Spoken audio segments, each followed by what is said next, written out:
Guys, 2025 was a great year. We got a lot of cool guests. I interrupted a lot of funny people on this podcast. And we put together a best of. I really can't tell you how much I appreciate you guys watching the podcast, listening to the podcast. It means the fucking world to me. And you've been so awesome meeting you on the road and coming out to the shows. You know, working on this hour, getting it ready for next year has been really cool. I really appreciate you watching the show. And we'll see you in 2026.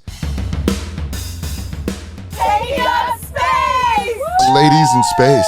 Well, what's interesting is, you know, there's this stereotype that women can't drive. Yeah. And I didn't say it, but a lot of people say it. It's out there. And did you notice it's the only space capsule that didn't splash into the ocean? Like, landed in the middle of the desert? Yeah. Like, I'm just saying. They go, ladies, it's called the splashdown for a reason. Right. Like, oceans are bigger than land on planet Earth, and they missed it. Okay, They went. But what's funny is, did you hear the audio once they got into space? It was just like all of them going, "Oh my god! Was my it? god!" And you're like, "This isn't." They were masturbating. Yeah, they were all flicking their beans. Oh my god! I'm gonna fucking squirt. The part that makes me laugh is Katy Perry started singing, Oh god! and that's where you're like, "Shut up." You know what? You ever remember that old movie Alien in Space? No one can hear you scream. How about no one can hear you sing? Shut up. But what I love is no one can hear you sing, and no one wants to hear you sing. And now that we think of it, no one on earth wants to hear you sing. And she it was funny because when they came back, they were like acting like they went to the moon. Yeah. It was 11 minutes. Oh, yeah. They acted like they colonized Mars. And they were like, you know, that's overblowing it. But what I thought was interesting is, you know, it's a craft full of women. Yeah. And we get it, it's women. But just to hammer it over the head, they stuffed them in a giant vibrator. They're like, shoot this dildo to the sky. We have the rabbit liftoff in 5, 4, just 3. jiggling. It's like, I wonder if their seats were shaking. Oh, they had to be. Oh, fuck. Yeah. Gail King's coming. She's Yeah. like, It was just an 11-minute cum ride. Yeah. that was Project Cum Ride. Yeah, that was what it was you find called. the folder. Yeah. It's like, CUM. That's a fucking wild way to spell this project. Well, that's why they wore the wetsuits. Did you notice? Like, astronauts have these big white, these guys had skin-tight wetsuits. Like, we're going to be filling this thing with lady cum. I'm like, if you're going to send, like, a giant sex toy into space, sure, at least send it all the way to Uranus. You know what I mean? Like, send the dildo all the way to the butt. Let it get some. Get through one of the rings. Yeah. One of the, just let it penetrate. Anus's first ring. Yeah. My favorite part of the whole thing was when it landed, because, you know, Jeff Bezos' wife or his fiance was on there. Yeah. Who's such a second wife. She's just like built for sex. Like, she's got like the fake face and the huge boobs, and she's just possible. I'm not going to refute that. It's possible. I'm sure she's a great person, but maybe a wonderful human being. Maybe something going on there. Built for sex. And then she landed, and Jeff Bezos had such nerd get my pussy out of the spaceship energy where he's like, get it out. And then he ate it. He fell face first. Fell. I love that. Yeah. One of the world's richest men. Yeah, just falling down. Like such a macho moment. Yeah. And he trips. He wanted to be there to be like, milady, when she opened the capsule, and he's like, boom. And then they all saw it out the window. Well, you also got to throw this into the forensic files category. Like, you got Bezos. He's with this girl.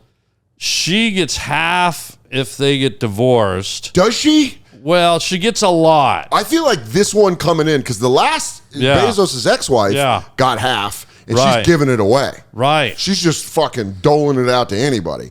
I feel like the new one, the sex one, the sex sequel, she is going to have a hard prenup to beat. Right, but that's what I'm talking about. No matter what it is, when you're at his level, you can't do the the antifreeze and the Gatorade thing. You can't do the she fell in the shower. You got to do the 23 billion. Whoops, the rocket ship malfunctioned way up there.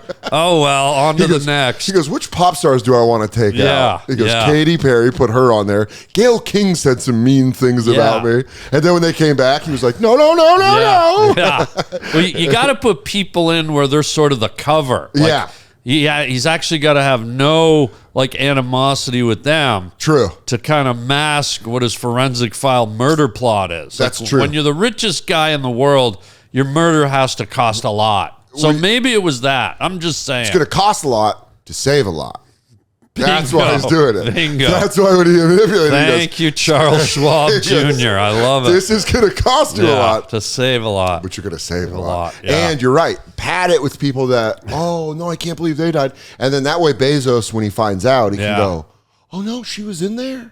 Yeah. He does like the realization. Like, maybe that's why he fell over. She made it back. Shit. He's like looking in the window. He fainted. He's like, oh, no. She's back. Baby, I'm back. And he goes, Flop. shit, fuck. He fell down and he screamed in the dirt. He's like, fuck. Fuck. His blood pressure went so he just fainted. No. Why are they here? He even gave him the wrong coordinates. That's why they landed on the ground. Yeah. He goes, they hit the ground. They're thumping. That'll be a shake death, like a baby shaking. Yeah. That would be awesome to put people into space. Yeah. Just like asking them, being like, would you go to space? Yeah. Was that you? Yeah. My first question would be, why? Yeah. What did I do? Well, here's the deal, too. Did they really go into space? Like, if you're on a Delta flight to Hawaii, did they go that much higher? Like, maybe they went an Empire State Building higher. Yeah. Like, they were in there for, I think, 11 minutes. Yeah. And Space Mountain at Disneyland is 3.5 minutes. So who really went to space and who didn't? Who's got the real science? Right? Is it Disney or NASA? Yeah. But also, they were weightless for 4 minutes, and the whole entire thing took 11 minutes. Yeah. Like, yeah, and it's what, 3 minutes up, 3 minutes down. 4 minutes of hanging. And flying around. Space Mountain's 3 minutes. A good log ride's 2.5. I mean, come on. You got a solid flume going? Yeah, you're looking at 5.5 minutes. Like, honestly, dude. That's how they broke it down for their lady brains. Yeah, like they went, this is just a flume ride. Yeah. They didn't go to Mars. They didn't colonize Mars. They didn't land on the moon. They literally sort of peaked into the upper atmosphere. Yeah. I think the mushroom cap of the dildo got into orbit. And they went, and then they went right back down. Yeah, they're like, crashed in the desert. Sorry, I lost it fast. Yeah, is this the rocket was apologizing the whole time? Yeah. Sorry, that was supposed to go a lot longer. Let me go deep. The real chitty bang bang. Sorry, I just got so excited. Katie was singing, and it made me lose it. Maybe they were supposed to stay longer. And she started singing. They're like a jack. It's supposed to be a 2-day mission. Someone just grabbed the fucking steering wheel. They go, this bitch is obnoxious. Yeah. It's got to suck to be around her for the next week. Anybody that's like, because then you sit down with her and she's like, you have no idea what space is like. Yeah. And you're like, I don't. It's like when someone goes on vacation. Yeah. And they come back and you're like, I don't care. Yeah, and I also wonder, too, like with zero gravity, right, with Katie, if you're already an airhead, like what floats in your head? Does like nothing float up to the top, or does it? Is that when she has her smartest thoughts? Yeah, maybe. Is the brain finally go like, she goes like, oh. She has that moment of realization. She goes, I'm pretty insufferable. Maybe I shouldn't sing ever. Maybe I'm a fucking phony. And then it starts going down and she's like, and we're in space. Wow. Like it broke like that. Like I kissed the outer atmosphere and I liked it.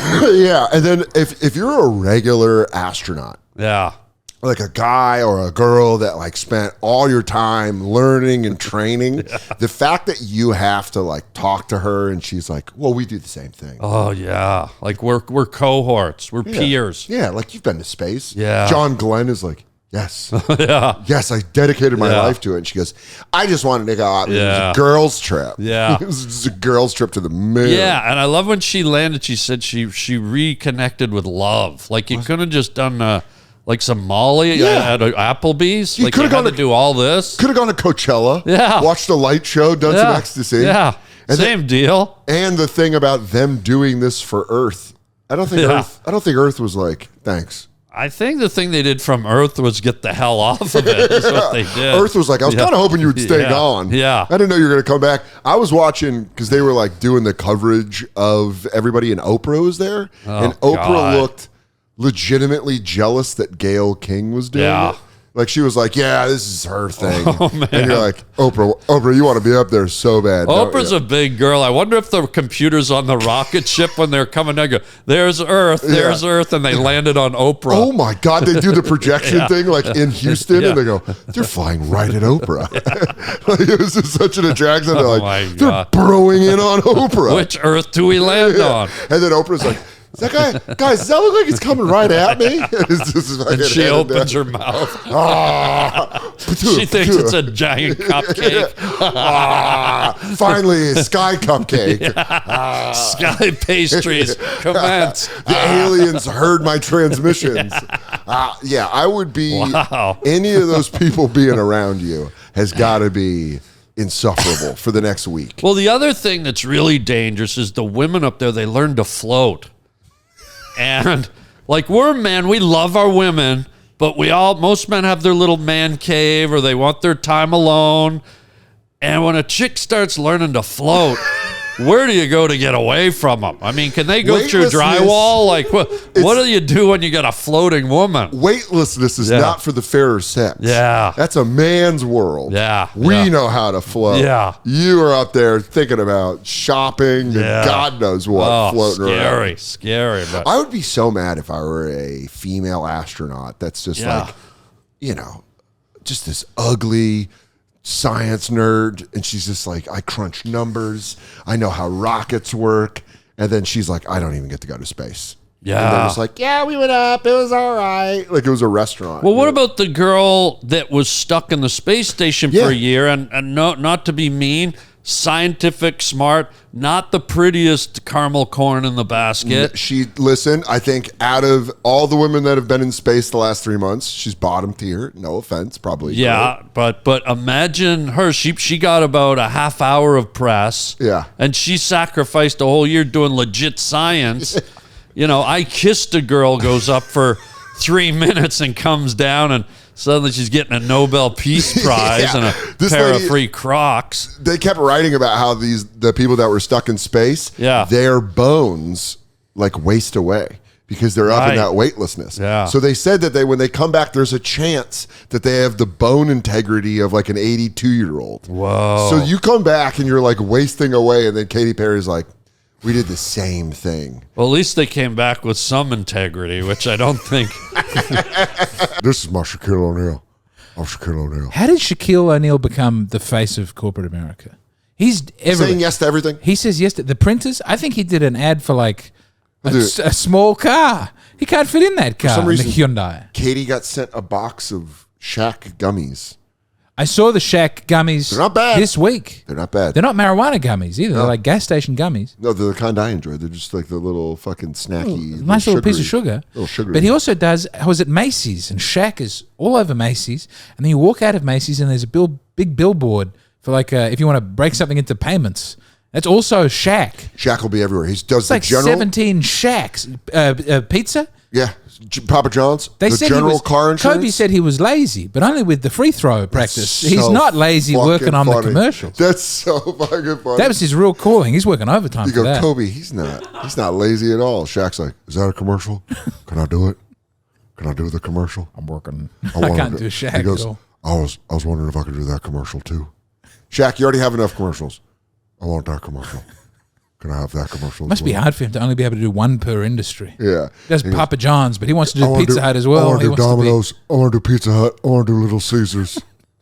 You can't do all of them. It ends up having the feeling of like that being your monarch because you just see him trying to help people King Shaq? all the time. King Shaq. He buys people laptops and trucks. And printers. Does he actually buy them? You want to? He buys them, dude. I've seen videos. Don't talk about Saint Shaq.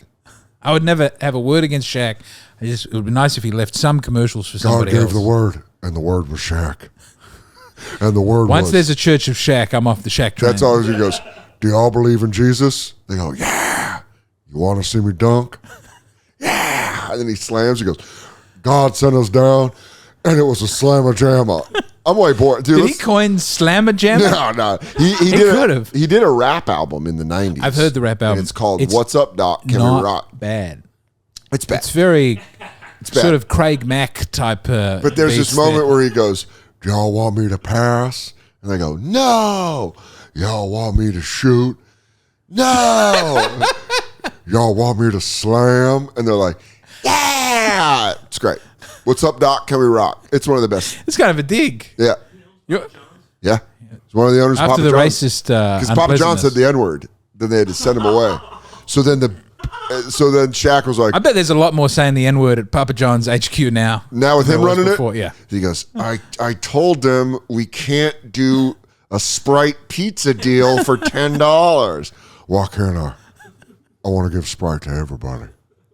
Sprite being a black drink So funny. was news to me when SNL I had a arrived. great sketch where they did I almost never hear it acknowledged, and I've met white people who don't know that it's a black drink in America. Yeah. They're so marketed to black people. What's funny is like when SNL did that sketch where it was like, brought to you by Sprite.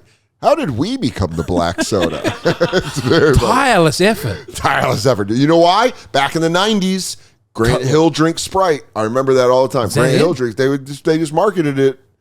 Here's a funny Dr. Pepper one, because Dr. Pepper is a weird indie. I love it. Okay, but You're in a Dr. Pepper house. in some countries it's a Coca-Cola beverage, and in other countries it is a Pepsi-Cola beverage. So it is. Different countries have I believe the it is distribution rights owned to Dr. by Pepper Coca-Cola. in America.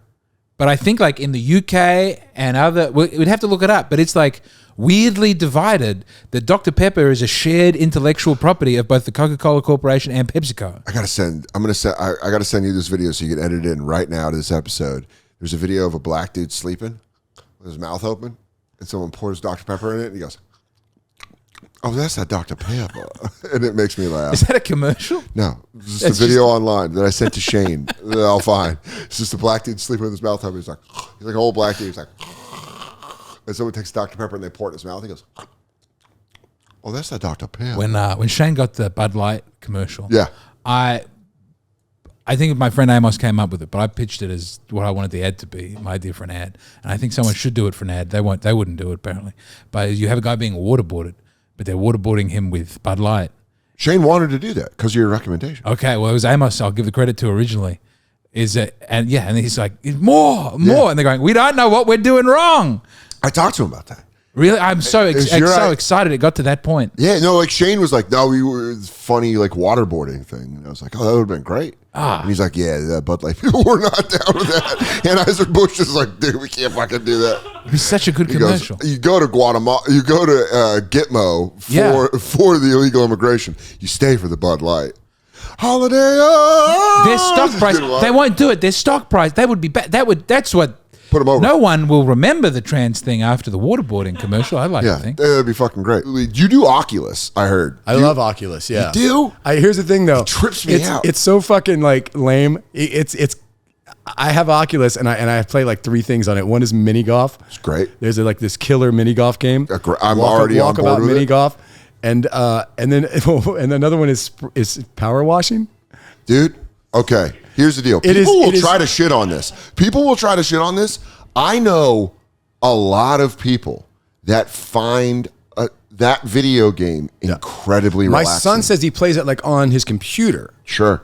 My buddy Dez plays it, and he'll be like, we'll play this boxing game, and there was a time where I texted him. He's like, "Hold on, I got to finish power washing this helicopter." And I was like, "What do you mean?" I did the helicopter. Yeah, and he's like, "You got to get," and then he shows me the video, and but you're in it, and you're in it. Yeah, you know? and it's got this low hum, and I'm just washing away my problems. It's so funny that we're turning manual labor. Like, why don't I kill myself right here? This is what we're going to have to do with it. They go, and now the newest game, strawberry picking. And you go, it hurts my lower back, but I find it. My wife is like, our fucking deck could use some power washing. Dude, I get that. I would you be can step furious. outside Can right you now. Please do it in real life so we live in a cleaner place.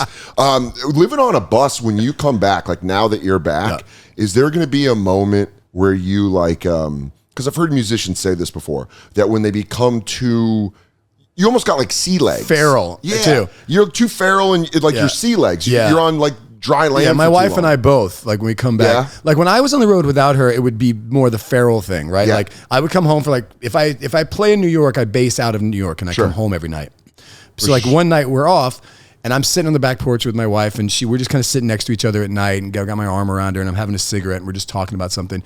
And then absentmindedly, as soon as I'm done, I take my cigarette and I just flick it across the yard. She's like, "What the fuck are you doing?" And we own that. Yeah, that's our grass. Like I just forgot where I was for a second. Yeah, and be like, I forgot where I was for a second. Yeah, there is a. But both of us last night, like it was our first night sleeping at home in like over a month or so, and we both like would wake up and think we were on the bus. Yeah.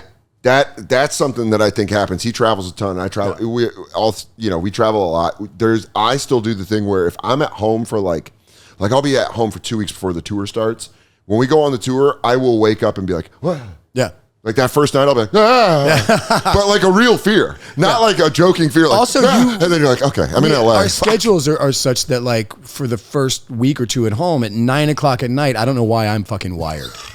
That makes sense. Because it's like spots in the that's city. That's gotta be your noon. Yeah. You gotta be like you're awake. You're starting to peak and you're like, I'm feeling fucking like around 7, I'll be like, what's going on? Also, I drink faster now. Like last night, we were just sitting there, we're just watching TV and having dinner. Yeah. And I'm like on my 3rd glass of wine and we're not done with it. And because it's just going down quicker. That's when I smoke weed on the road, it's like almost calculated. Yeah. Where I'll be like, all right, let me have like a hit before the shower so then I can just sit in the shower, think of the show. No, I'm not going to get stoned. Yeah. But then I come out, I have a coffee, I get ready, I go do the show. When I'm at the show, I'm like, maybe smoke a little bit of a joint, then go on stage. When I'm at home, I'm just like, she just hears the window slide open and she's like, for real? And I'm like, what? I had somebody ask me the other day, like, I'm smoking a lot of weed. I had somebody ask me the other day if I still smoked weed, and I was like, yeah, I've cut down, And they're like, well, how much do you smoke now? I was like, I smoke every day, but I've cut down. I'm in my 40s, so I'm starting to buy like heart supplements that are like, pair this with weed smoking, and you're like, all right, maybe I gotta cut down. Sometimes in entertainment, you could see things where you go, I could go down that road. Yeah. And that's why it's crazy when you watch people do that and go, I'll go down that road. You almost go, you can understand pathetic, it, but then you go, that was an easy. You can't. I don't understand. I mean, you understand. I know what I'm saying. I understand because you see you'll like see an avenue open up. Like when I was doing Billions, they were like, there came that moment where the people that represent me and stuff were like, you ready to be an actor? And you're like, I don't want to be an actor. And they're like, no, you can still do stand up, but like we're really gonna. And you're like, I don't want to do it. Yeah. But I'm saying I saw that avenue. Totally. Where if I wanted to be like, can I be on NCIS New Orleans? And then you catch me going, well, I look like this man when I got ripped up by a You'd be great, by the way, as a mongoloid in the trenches. And they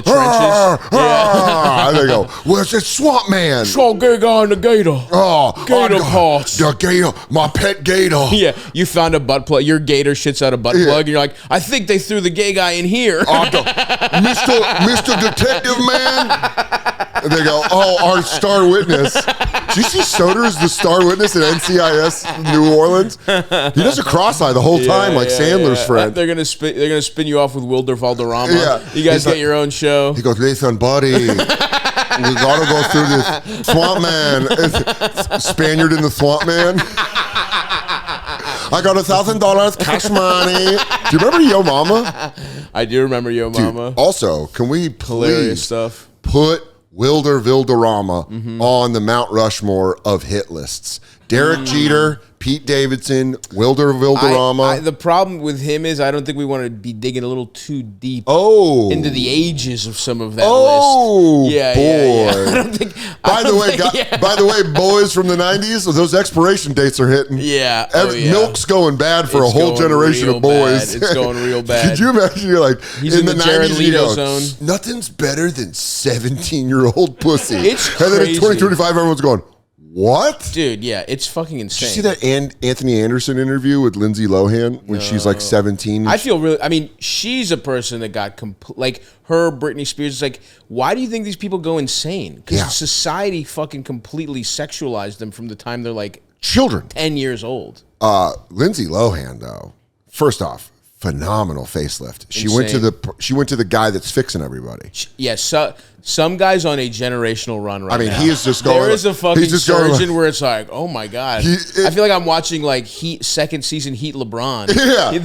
Yeah, he's just doing that. His nurse 60% from the field. His nurse throws it up while he's doing it. He's also, I mean, it really is like cue the '80s music where he's like, I think you're gonna like your face. Yeah. Holiday. Because dude, Kris Jenner, insane. Lindsay Lohan, Kris Jenner. I mean, she's an old woman. She did the same guy that Lindsay Still, Lohan. that's Lindsay Lohan. It's like, all right, I get it. She's a young person, relatively speaking. Kris Jenner is an old woman, dude. He fixed Donatella Versace. Oh my God. She doesn't look normal, but she looks. But she was looking. Yeah, she looked like fucking Ron Perlman in Beauty and the Beast. She's looking real Muppet. It was fucking crazy. Yeah. Donatella, she looked like dark. What was the Henson? Yeah, the That's like, what she looks like now, though. Oh yeah, it's not. See what I mean? Yeah. She like kind of fucking Dark Crystal. Yes, the Jim Henson. Yeah. The Jim Henson like spooky. She's a spooky Muppet. Yeah, which is a good movie, by the way. Dark Crystal. Check it out. But Lindsay Lohan, I would say Lindsay Lohan is, she's like entertainment's Rambo. I love her. I mean, dude, they gave up on her. Yeah. She came back. And she's like, they're all gone. Yeah. They're all fucking dead. Raven Simone, they're all fucked. But she went through hell. Both parents sucked. Yep. Threw her to the wolves. She got famous. Remember when she tried to kidnap that kid in where was it? Abu Dhabi? No, I don't remember that, but I saw. Oh my God, the live stream. She tried to straight up kidnap a child. She goes, "Come with me. You'll eat food with me. Oh no, you come with me." And the kid's like a brown kid. Yeah, he's like, "What? Who's this freckled ass lady?" Two people that have addictions, right? I'm a substance guy. You're a food guy. Yeah, and substance. And substance. Yeah, and substance. And sex. Yeah, and all that. When you have an addictive gene, you have an addictive gene. What's crazy to me is that no one thinks of wealth hoarding as an addictive gene. Yeah, dude. I wish people who wealth hoarded looked like people who overeat. Yeah. So you could go like, dude, if Jeff Bezos looked like 1,000-pound life, if he was he goes, I love Saturdays. Yeah. If he was like all fat, he's like, totally, my beautiful wife. And she's yeah. like, I love him for him. And he's just a pool of a human being. Totally. I wish that's. It would be nice if there was some kind of like visual marker. If Elon had to get forklift into the room, they're like, beep, beep. Yeah. And he's like, they look like comedy's illegal. Yeah, because that is what it is. It's resource hoarding. It's like when you see one of those fat monkeys. Yeah. You know what I mean? It's like, that's what they're like. But then here's the thing.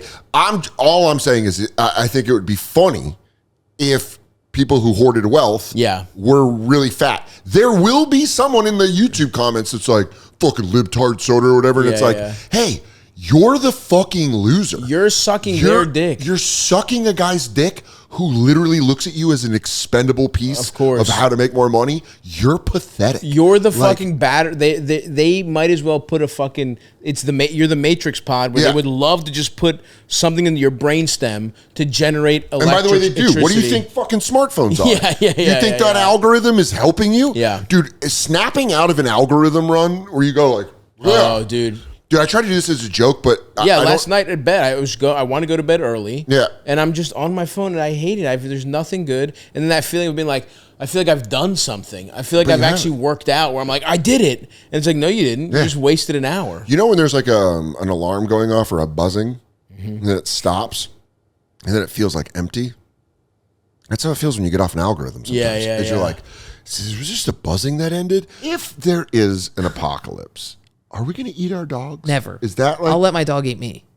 Is that the biggest, like, we always used to make fun of China for that, and then it's going to happen to us, and you're like, guess who ate their dogs? I'll eat anybody else's dog. I could not eat my dog. You would eat dog if you needed to. My whole thing is I'd eat people. If you said, hey, I have a person. You almost had me. Yeah. I think we went up the ramp. Hear me out. Menu now. Here's a small lamb that only provided anything but smiles to young children. Here's a cow that was just grazing at a pasture when it was shot in the face. Sure. Or here's a man who raped your second cousin. I don't want to eat that. I'll eat it. I don't want that evil inside of me. You're having evil inside you by eating Sweetie Pie Cutie Pants. No, it's Sweetie Pie Cutie Pants. I'm a Sweetie Pie Cutie Pants. No. Now I got a belly full of Sweetie Pie Cutie Pants. But if you eat the Sweetie Pie Cutie Pants. I'm a Sweetie Pie Cutie Pants. Not if I fucking eat them serial rapist. Get out of here. That's bad meat. Rapist in your cereal? Cereal rapist. That's fucking, that's evil No, meat. you eat it to punish him. No, hex to hell with you. Okay, what about this? These people, baby died. Aborted fetus. I could many aborted. In a shake. Make sure you put that bitch on puree because I ain't trying to get a little fucking eye. Hit it with a couple beats. I swear to God, I get a little fingernail, I'm gonna throw up. I'm gonna get a little fingernail because I know that's late term. I'm gonna get a little fucking fingernail in there. I'm gonna fucking That's puke. my theory. I think maggots we should farm. I'm cool with that. I could get on board with bugs way before I could get on board with people. Really? Yeah, people. I'm like, Let me show you something. Yeah. Look at That. Yeah. Look at that. Now here's the thing. You go. You fillet it off. Fillet Korean barbecue. Oh my god, Korean in a barbecue? Toss it. So good. That forearm meat. Honestly, sometimes I go like, oh, when you grab the saddlebag? Yeah. Look at that. yeah, that you got a good calf too. I know. Slim pickings on mine. Oh, you got skinny calves? Skinny calves. You dude. and Ethan Simmons Patterson. You ever check out? skinny calves? Oh, you guys should compare calves. It's his big insecurity. You love a skinny dude. The hottest girl I've ever met in my life. She's the hottest girl, huge tits, perfect face. Everybody loved her. Everybody wanted to fuck her. And I was morbidly obese mall goth, and she was my stepbrother's girlfriend. And I was like, is there anything you hate about your body? She goes, yeah, I have big ankles. And I remember being like, you fucking bitch. I hate my face. I hate my body. Yeah. And then I looked down and I was like, damn. Dude, they connect up to your fucking quadriceps. Dude, when you see bad ankles on a hot girl, it is crazy. This is my first It is time. crazy. Like a really hot girl with fat ankles, and you go like, what the fuck? It's crazy. Do you know that's what Ray, why can't I think of his name? Romano? Aruba Ray? Oh, what? Your ankles are fat. No, Ray Charles. Yes. Ray Charles was blind and he used to feel women's wrists and ankles to know if they were fat or not before he could rub on them or whatever. He'd grab their wrists. That's what I do. That's what I do to judge a man's cock. Really? All the time. I'll be like, good. Wait, is it wrist? I do. So see, I would have a huge cock. See that bone there? Yeah. If you got the bone, you're fine. Yeah, I'm fine. You're fine. I've been trying to say this for a while. I can draw your cock. Big honestly. J always goes like, oh, Soder's got a huge piece. I go, no, I'm fine. No, height has nothing to do with it. But I go, you I have have Yankee standard, I bet. Yeah. Just a good. I'm a little over. I got nice, good. I got like a C+. That's great. I'm fine. Yeah. Fine. But Jay spent 8 years on the bonfire going like, Soder's got a massive dick. And you're like, I don't. Ari has a huge dick. He does. Everyone's seen it. I have not seen it. But the when other day he he pulls was it out, changing. when he flops out, he's got like a floppy Yeah, but look at his wrist bone. He's got one of these. So when it gnarly big pops. boy. Yeah. So if that pops. If that pops, it's big. It also depends Has on it the ever voice. been proven wrong? I've always been correct about a dick. You've never been incorrect because that's a big miss. There was a time where I was being self-deceptive. Like I was like, I know this is a really bad cock. And then he said that he had broken a huge amount of his bones and he had brittle bones. And I was like, fuck, I know it's going to be a skinny cock. And it was quite skinny. Skinny. The skinny, yeah. Skinny has to be the worst. You have to be careful about talking about this with men because sometimes men are like, I have a skinny cock. But skinny cock is, I was thinking about this, like it's so scary for you guys. Like if I unveil my vagina, there's so much... it's such a part of my body. Like it's like going like this. Yeah. It's like there's my pussy and you're like, okay, there's an arm attached to it. Sure. But with you guys, it's like, here is my penis. Yeah. And it's I'm presenting you my whole personality. I'm presenting you my whole personality and I only have one. Yeah. And if you think one boob is bad, the other one might be okay. But I'll tell you where the wiggle room is soft versus erect. You have Nobody two different knows speeds. about what's soft. Nobody looks at soft. God, when your lady sees your soft penis for the first time, yeah, it is an experience. I'm like a penis tyrant. Like I can't. So you will never see a small No, I penis. will, but not a tyrant soft. like that. No, I can't stop fucking with them. Oh. Like the balls, I think they're so funny, and Yeah. I can't not see them as a guy. Yeah. As a separate little guy. Oh, so I remove it from you. I don't like even the boss. think about you. Yeah, They're the boss. they're the boss, and This I is do the big them- underling. Yes. This is the boss. Yes, totally. You're not wrong. And I don't think about your opinions when I'm pulling. Now, you guys have a situation down there, and this is what takes men forever to figure out. You have a crevasse that we have to get in and look, and it's so hard for. This is why I feel You bad don't for have to women. look. Why do you got to look in there? Because you go face to face. You ever with it go sometimes. monkey? You ever go monkey zone with the vagina? What's that? This is how you know you're in love. Yeah. Is when you're in bed with a lady and you're just picking through? Yeah, picking through. Oh my God, yeah. Monkey zone rips. One of the best experiences of my life was when I was in my 20s, and one of my exes was like, "You can just fucking go Just around," look- and I was like, look around. I was just like over there, like I felt like a true explorer, An archaeologist. I was going like, You're like, oh, yeah. I go, there it is. Yeah. The clitoris. It's so. I've been looking for you, old friend. Diamond in the rough. But move it back. And Yeah. there it is. And they go, beep, boop. Yeah. Yeah. You go, beep, boop. Your sister's a bitch. Beep, boop. Yeah. And she goes, Yeah. Yeah. Yeah. Your sister's fatter than you. But looks wise, I feel bad for you guys because it is very rare that you get a great looking one. We don't look at it like you guys look at yours. I mean, because all we do is look at it. Yeah, we don't From look the at time we are born. Yeah. We look at it, knock it around. We that look at our moment when you're tits. knocking it around and that's your tits. Yeah. The moment you're knocking it around as a guy and it catches a different vibe is the moment where you go like, you're just little and you're like, da, da, and then there's one day you go, play that again. it's like in a biopic about a musician where they sing the song that they're famous for and they go, say that again. He goes, I said, all eyes are on me. And he goes, all eyes on me.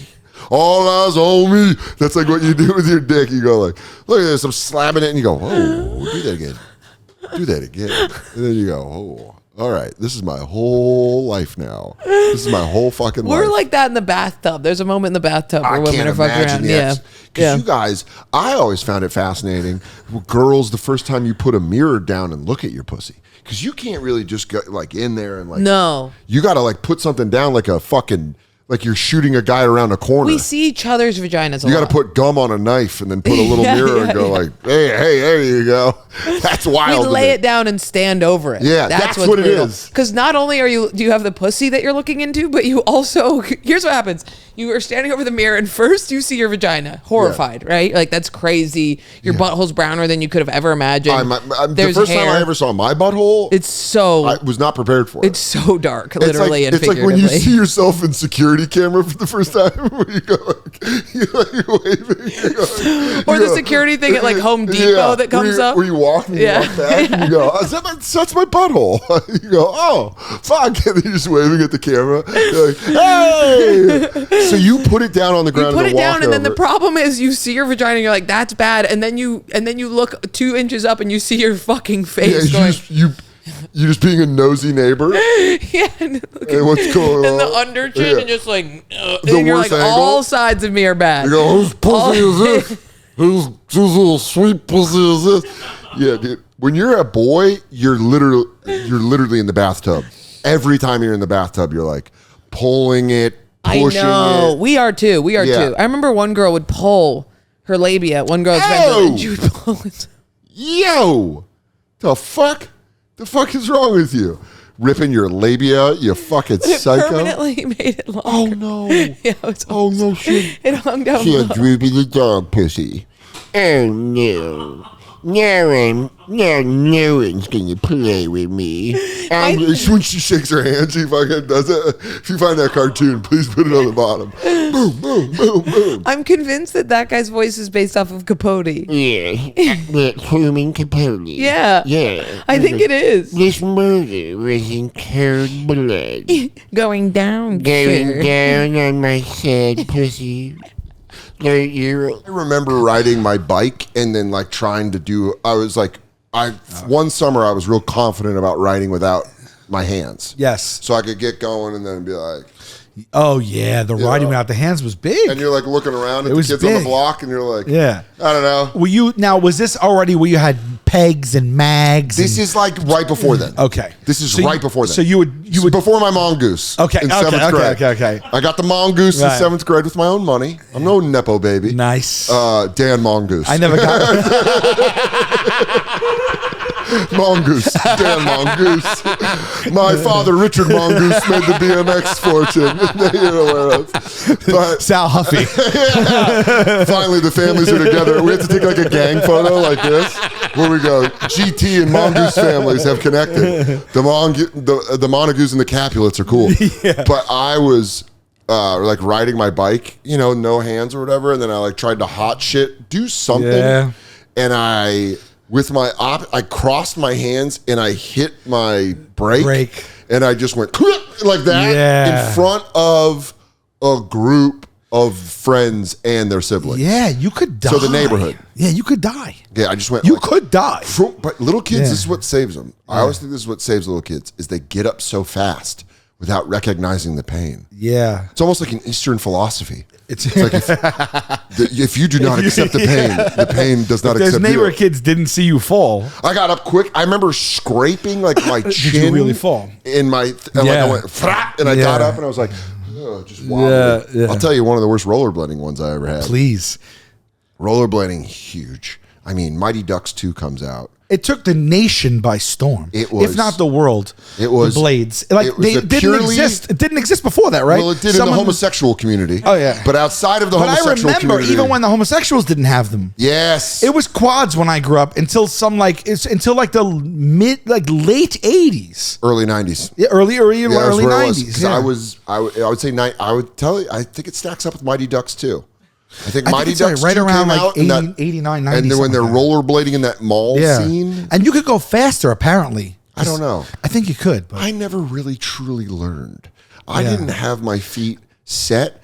I would do the thing where I Yeah. turn them in. yeah, where I that's was when I got on the ice. What happened to me? I turned them in. yeah, and you can't do I had weak ankles. I guess I have Yeah. weak ankles. Yeah. We now know the episode title. Weak ankles. Is weak ankles. Yeah, they were I fighting didn't- for you my bent life. too? Oh yeah, they went in. I So looked with like the a quads, moron. you're comfortable. With the quads, your feet are on these aircraft You're on carriers. two little tables with wheels.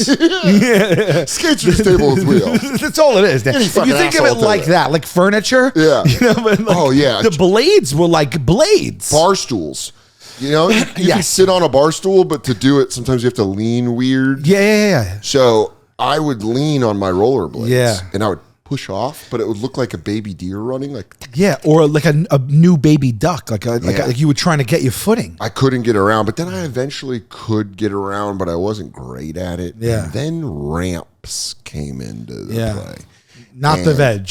Not the veg. Right, because ramps right now, the veg are having something. They're having a moment. Yeah, they're having a moment. Good luck finding them at a decent market value. You'll never do it. But and my friends that are good at rollerblading Yeah. love the ramp. And they find the concept in the suburb of ramping into a front yard. So you're landing on grass. Yeah. So they're doing stuff. And my friends are like, they end up becoming skaters. So they're good Yeah. they're pulling their legs, they're jumping. And they're going, come on, Soder, you got this. And I was like, I don't know. Don't you dare get on a ramp when your legs aren't even straight yet. You can't. I just to put this right, I never fuck with ramps. Well, this is why I needed to live on the East Yeah. Coast. Because just the New York positivity, you said that, while also telling you don't need no ramps. Yeah. In Aurora, they were like, bro, fucking jump, Soder. And I fucking, Those fucks. I went, and I went off the ramp, but I didn't jump. I just went. Yeah. And I didn't know that when you go off a ramp, you have to, it's timing the jump. Yeah. You have to, I You just still have to bend and jump. I thought you just went. too. I was like, it was like, I had Hot Wheels brain. Yeah. Where I was like, if you just drive it, Yeah. it flies off. So You I thought went, you were going to enter the ramp, and the ramp was going to do the rest. Exactly. Yeah, no, that wasn't exactly. the And case. honestly, Yeah, no. I know that's false ramp logic. Yeah. But we're in the post-truth era. Yeah. Maybe I am right. But I never really even put thought into that until right now. Yeah. You know, like, But this is the reason I knew it, because I went and I didn't jump. And I just went up and I came right down. Straight down. And I had wrist guards on. yeah. 'Cause this was Oh, wow. So but you were outfitted. I had the wrist guards. all right. That was the one rule my mom was like, because I was 11. She's Yeah. like, you can rollerblade, but you need wrist guards. I would love to see an 11-year-old Soder with wrist guards on going up the Going ramp. sideways, side feet down the street. Yeah. Shout out Nassau Drive. And then I landed in, because the wrist guards had a little bump on them. Yeah. Do you remember that? No, I When never. you put the won. wrist guards in, they held your wrist, but on the inside on your palm, there was like a little bump. Okay. I don't know what the bump was for. Maybe if you landed, it Okay. wouldn't bent. But there was a bump nonetheless, Yeah. a big plastic bump. And I went off the ramp, and my hand went right here when I landed on the grass. So that bump was right under my solar plex. And so when I landed, I went, and then I'm like, dude, Ryan Hamilton used to have the best joke about getting the wind knocked out of you. 'Cause you do think you're going to die. Yeah, you do. And you're like, and they're like, what did you do? They're disappointed in me, and I'm injured. Yeah. which sucks because you're just like, oh, we were, and then that was it. Go watch Ali Sadiq's new special, My Two Sons, on YouTube, where he talks about both of his sons, his older one and his younger one, but the younger one that grew up rich. The whole idea of going to the neighborhood that your dad grew up in and being fancy is so funny. Because that's how I felt when I used to visit my dad in Northern California. Was my mom had me in like a nice suburb in Aurora, Greenbelt. I played Little League. I was on an AYL team. Everyone was like, yeah. And then I'd go to my dad and I'd be like, does everyone think I'm gay? Because I was like, I was like 12 years old. But I'd be like, and specifically I remember they were getting like blackout drunk at the lake because these are lake people. Yeah. Lake whites. Let me tell you something about them. They are a dangerous bunch. Yeah. They're a dangerous bunch. Anyone that stays by a lake that isn't rich is a fucking dangerous bunch. And I remember being at my dad's girlfriend's house, super white trash, you know what I mean? And I'm like, we have dinner at 6.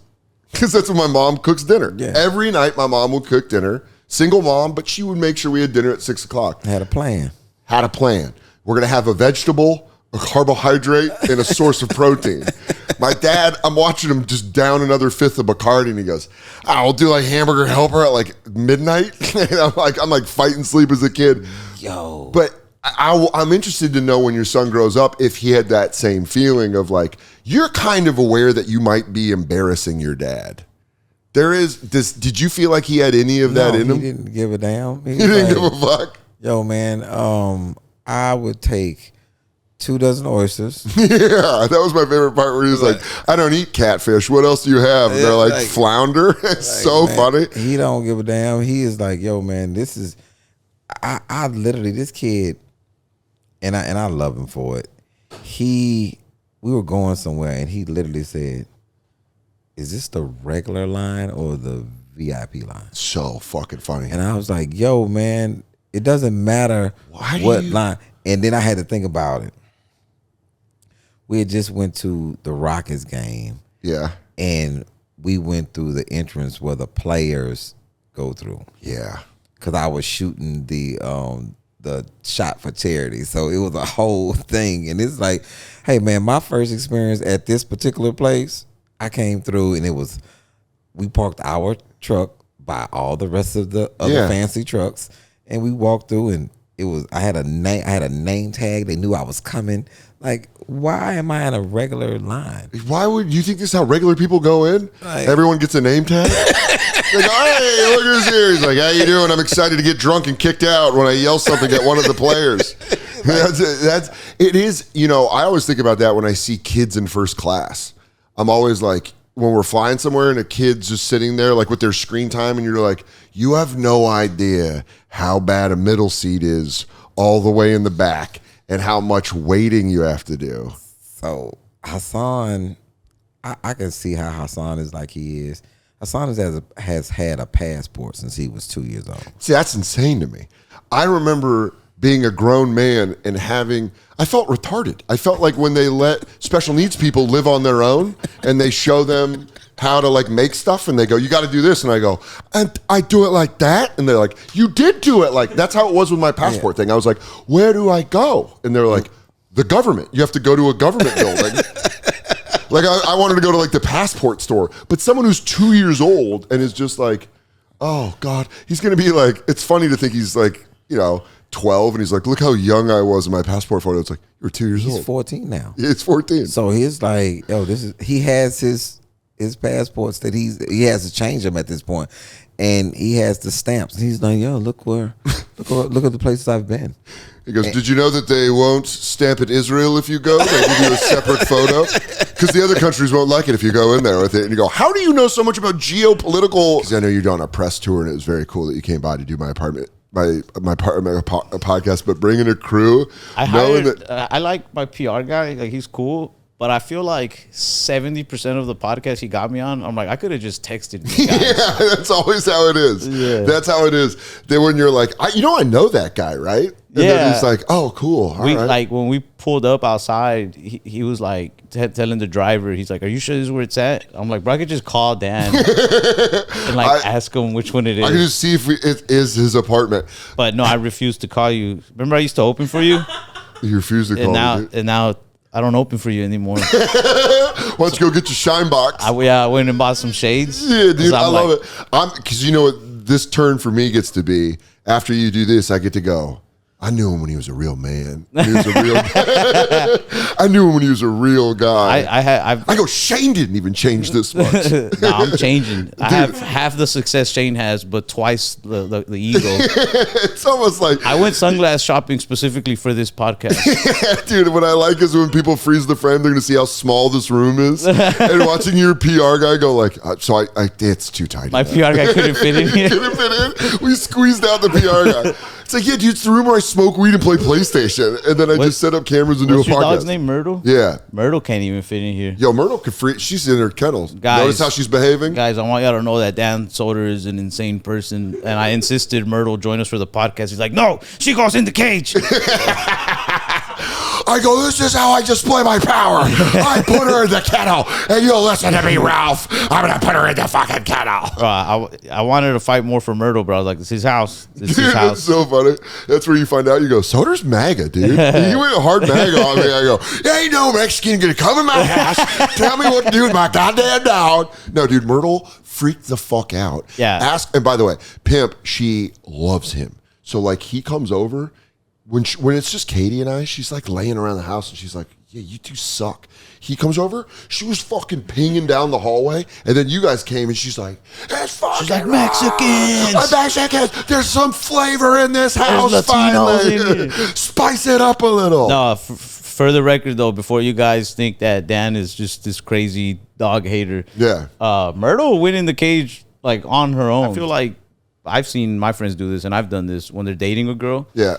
And they keep having like arguments or something, they complain to the mom, to the girlfriend's mom. And the mom will lecture the girl. Like, oh, really? She'll send in the coach to the mound? Bro. Yeah. They'll have a little meeting at the mound? Your best backup is your girl's mom. That is smart. That is smart because that's like you know what I'm talking about. Yeah, then you get the whole system against them. Yeah. Where you go, no. You made this. You know how to control it. You're talking to the programmer. Have you dated? Where you go, you get in there, pull some screens. Can you update her? Can you run a software update? Hey, because she's not listening that good anymore. And I just feel like you can update. She's lagging. Yeah, is that gonna fucking lag time on it? Yeah, that is really funny. You go, get it. She's the mechanic for your girlfriend. Yeah, dude. She's got a rag. She goes, what's going on? She still not eating? I don't know if my mom is trying to get me back with one of my ex-girlfriends. Absolutely. But they hang out like a lot. No, that's let me tell you right now, that is 100%. That's a setup. It's weird. We broke up like 2-3 years ago. Do you tell your mom not to do that? Nah, but Can you do that? I wouldn't want to do that. I'm not going to be like, hey, I forbid you. I don't know, dude. You're doing well. You got to do it now. You can't do it when you're not doing it well. Here's what's weird about it, though, is she met my mom maybe like, they hung out like twice before we broke up. Like that's why. Yeah, it's absolutely why she hangs out with your mom. And then afterwards, then they started just hanging out. That's the way in. She's got the number. She can go like, let me guess, Ralph isn't calling you, and she's like, Ralph isn't calling you. You want to go bowl? You want to go bowling? I don't have a huge issue with it. It's a little weird, but if they're getting along, fine. My only thing is that my mom will give me shit for being like, you don't come over enough. But there's been times where like, yo, I'm on my way, and they're just like, ooh, maybe you shouldn't come right now. Oh, your mom will say that? Yeah. Wait. So, all right, that puts a different spin on it. So your mom doesn't want you to come over when your ex-girlfriend is there because they're hanging out and she's just having a good time? Yeah. That's fucked up. That's fucked up, right? That's fucked up. I'd be pretty mad about that. Dude. Like, what do you mean? I'm coming over to say what's up. And she goes, we're just in the middle of a game of Wii golf. Yeah, they're like, we have plans together. I'm like, bro, I haven't seen you like in a month. We're in a book club. And shit's ripping my mom's right now. I know, this is my funny. mom's uneducated as hell. We're just gossiping. Bro, it's, yeah. What do they do? What do they hang out? When they hang out, what do they do? They go out to eat to like restaurants I've never even been to. Just to talk about you. My mom's just out. No, apparently, I asked her, I'm like, be honest, have you guys ever talked about me? Never. In the past 3 years. I don't believe that at all. In the past 3 years. They've been hanging out consistently for 3 years. They haven't brought me up since. You're the thing that links them. Since they brought me up, like when we first split up, they talked about me a couple times. After that, apparently nothing. Do you think your mom talks shit on you? For sure. I think my mom goes out to eat with her and she's just getting like free wherever they go, free avocado toast. And my mom's like, you dodged the bullet, trust me. Yeah, that kid has issues. I fucked that kid up. You want to know what he did when he was 7? You want to see something? This is his drawing. She pulls it out. You tell me this guy's driver's license. This is what you cried over? This guy, this fucking loser. And you go, that's a good drawing. You go, that's dirty. The Spider-Man. I traced that. Oh, dude, I'm cutting off my mom. She's going to be 45 this year. Jesus Christ. Yeah. My mom fucked up in high school. No, she didn't. Because, good job. You know what I mean? But that just made me feel, that just made me realize, damn, you're that young. I'm 20, I'm going to be 29 in October. Yeah. You're 29. I'm 42. Oh, so dude. I'm like, I was like 15. You could have banged my mom. I'm like, dude, I leave Katie for your mom. And then Katie and your ex, Katie's hanging out with your ex. And I'm like, what are they doing? Katie's prettier. Sorry, ma. But your mom, so you had a young mom. Yeah. Like, brothers or sisters? I watched that kid grow up, you know? Yeah. Yeah, my mom has another daughter who's 13 right now. My other sister, Bella. But when you were little, I was by myself. I grew up at my grandparents' house, though. Like, my mom would, like, live with us sometimes and stuff. My mom was... Were you guys close when you were little? Yeah, I feel like when she was living with us, we were always pretty close. But also... Because you're also closer in age. Like, I had an older mom.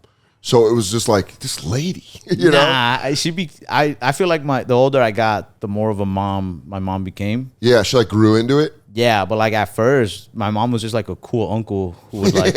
She comes by, she's like, are my parents being shitty? Yeah, she's like down on her luck, so she comes and moves in back with us. Yeah, and she's like, hey, what's up? And you're like, hi, mom. Yeah. You know what I mean? Yeah. It's like the meme of James Franco in the news, and he looks over and he goes like, first time? It's like moving back with your parents, where you're like, oh, fuck, all right. I had a mom my mom was 35 when she had me. So she was like ready for had a job and a house and shit. Yeah. So I just grew up being like, oh yeah, this lady's always had it figured out.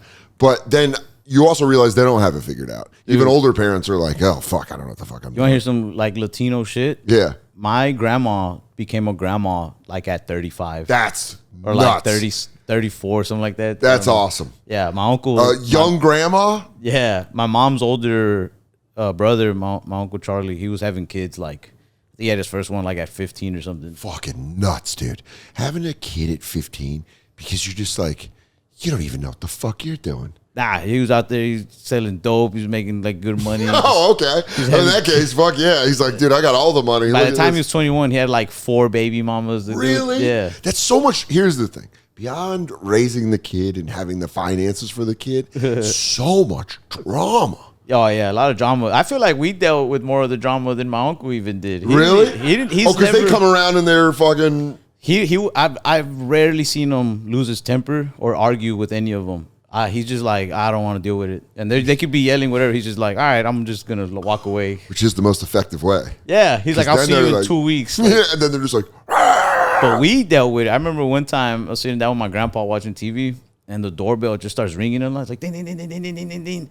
And my grandpa was like, man, it's some kids. They're fucking... The doorbell ditching? Yeah. And so I opened the door, and he's like, who is it? And I'm telling him, like, Grandpa, there's nobody here. Like, nobody. I don't see anybody. And so I closed the door, and then it rings again after a couple minutes. And I open it, and it's one of my uncle's baby mamas, and she's just, like, covered in blood because she beat the shit out of one of my uncle's other baby mamas. They just both happened to come check up on my grandma like at the same time. And if you would have had the Ring doorbell camera footage of that, oh man, I mean, you could have monetized that clip, bro. Yeah, that would have gone viral. Them coming and being like, "What the fuck, dude?" Them just like coming out. They just both parked at the same time, got out of their cars, and started going at it. They start parking, they're like taking their earrings out. And they're like, all right, I'm gonna fucking beat this bitch's One ass. of them didn't even turn the car off; she just left the hazard lights on. You better fucking win if you put the hazards on, because you get your ass whooped and then you look up in your car and it's just going. I know which one won. At first, I was like, "Are you bleeding?" Because I saw the blood, but it was the other girl's blood. Damn. Yeah. What was the other one just in the lawn? The one who lost. Who took she the drove L? off. She took off. All right, smart. Yeah. Go home, get cleaned up, lick the wounds. Winner gets to hang out with my grandma. That's so funny. Your grandma's like, "I'm a good hang." I don't know. They want to hang out. No, you don't even know, bro. Like out of all the, and now I guess my ex is in the ring too. But like all my uncle's baby mamas. Like my grandma would go out to eat with one like a day. So like on Monday she might go get like Waffle House with one. Okay. And then like on Tuesday she'll get lunch with another one. And I'm just like, do they know? Like, are they working together to form a schedule to like? Tuesdays, I can't do Tuesdays. You know that's not your day. You know that Tuesdays is her day. You know she's had Tuesdays for months. She's not going to give that up. I'm like, who worked out the fucking schedule? That is funny. It's crazy. Also, your grandma putting on glasses to the schedule. She goes, I can do nails next Thursday. Does that work for you? How did the thing come about where UFC fighters would kick you or punch you? Because you became the guy that would you took a leg kick from John Jones. That hurt me so much I almost vomited. I remember. Oh, that was a delayed fake, too. I had the urge to shit and to throw up. It sent me into a little bit of shock. He put his shin in my fucking thigh. And it was fight week, too. It was a bad move. He also choked me. And I remember I went to the bathroom. I think I'm going to pass out. Like, that fucked me up. Here's my question. Did you have to try to hide the pain from Opie and Anthony? Never. No, I was never cool. You weren't like, that is fine, I'll walk it off. No, I was like, I would always, we interviewed BJ Penn, and I wanted to see what an armbar felt like, because I'd never experienced it. He shot his leg across me. Wow. Oh my God, across his neck. Holy. All right, he's tapping. Jimmy just tapped. Wow. Dude. Sure. So he put me in an armbar. I was like, holy fuck. Like, I was amazed at how you're being pulled in two different directions, and it really hurt. Yeah. Brock Lesnar heel hooked me. Fuck. I mean, Brock Lesnar he's a Kodiak bear of a man. Yeah, he's a giant. And he laughed because he gave me like two leg locks sitting in the chair. His arm. Okay, he's got my calf, and now he's putting the front of oh, wow! Now, what Brock did was he took my leg. He's got my leg under his arm. Yeah. And you'd be surprised. We could do that just one more time, but not for a long time. The leverage he's got on his shin. That's just an Achilles lock. That's an Achilles lock? This would be a heel hook. A heel hook. Oh, that looks... Wow, that's not good. I don't like the heel hook at all. I get mad at commercials now. That's what getting older is. You yell back at commercials. You see one and you're like, no! I don't know what it is about that Kevin Hart DraftKings commercial. I know how much money is enough, Kevin? You're a fucking billionaire and you're pushing gambling onto your fans? We're acting like that's okay? Listen, in the 90s, commercials were for celebrities that couldn't work or were in trouble. And everyone was like, absolutely. Bring that back. I would be absolutely okay with it if there was a title card that was like, Kevin Hart owes the IRS $250 million. And we'd be like, oh, then sign up with that code.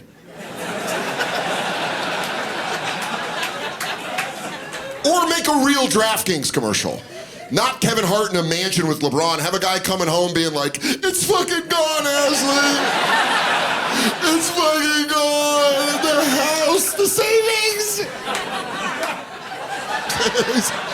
The charges were a lock. And that's when Kevin Hart pops out. I was like, man, lose your whole family. Sign up today. Yeah, at least it's fucking honest advertising.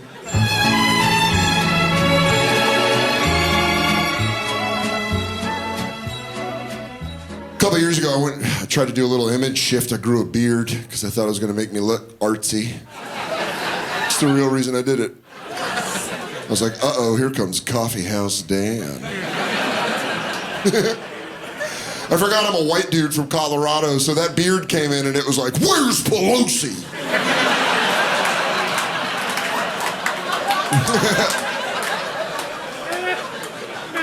Me and my fiance were FaceTiming with my mom. Katie said to my mom, she goes, what do you think of his beard? Should he keep it? My mom goes, oh, I think it's sexy. So shave that shit off, because what the fuck, Trish? You trying to make Christmas weird?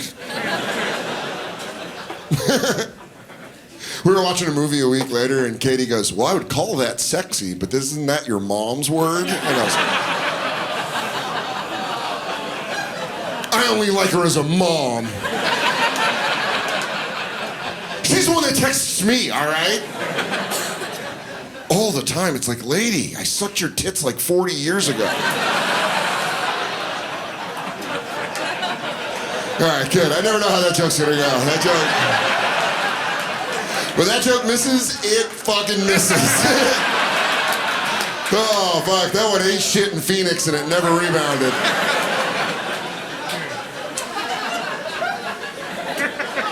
Guess they're a formula town, you know? They're like, it's desert law. You don't suck a fluid out of another man. Unless it's poison.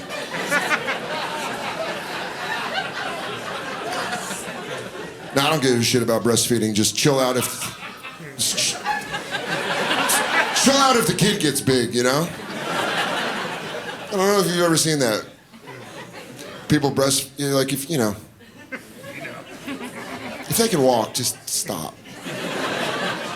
Dude, I say that because I used to wait tables, and you know when you're a waiter, you have to put on that like hooker voice to get better tips? You know what I'm talking about? When you walk up to the table, you have to be like, hey guys! When in reality, you want to be like, what do you fucking idiots want? No, you do. You have to walk up to the table and be like, our chicken quesadilla is a little slice of Mexico. Woo! That's how it feels.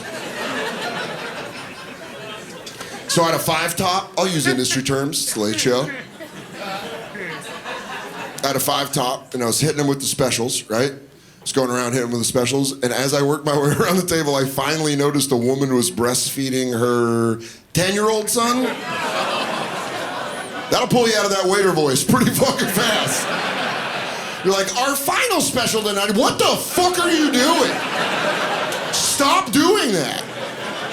Dude, it was a kid on his mom's leg, like a saddle, both feet touching the ground. He was holding the boob. He was like, what's up, big dog? You want to grab me some cookies with this milk, or are you just going to walk? That's one of those ones as a waiter where you were like walking back to the kitchen and you see another waiter, you're like, go by 312. Yeah. I'll drop your tips off. You need to see this. There's a small man eating out of a tit.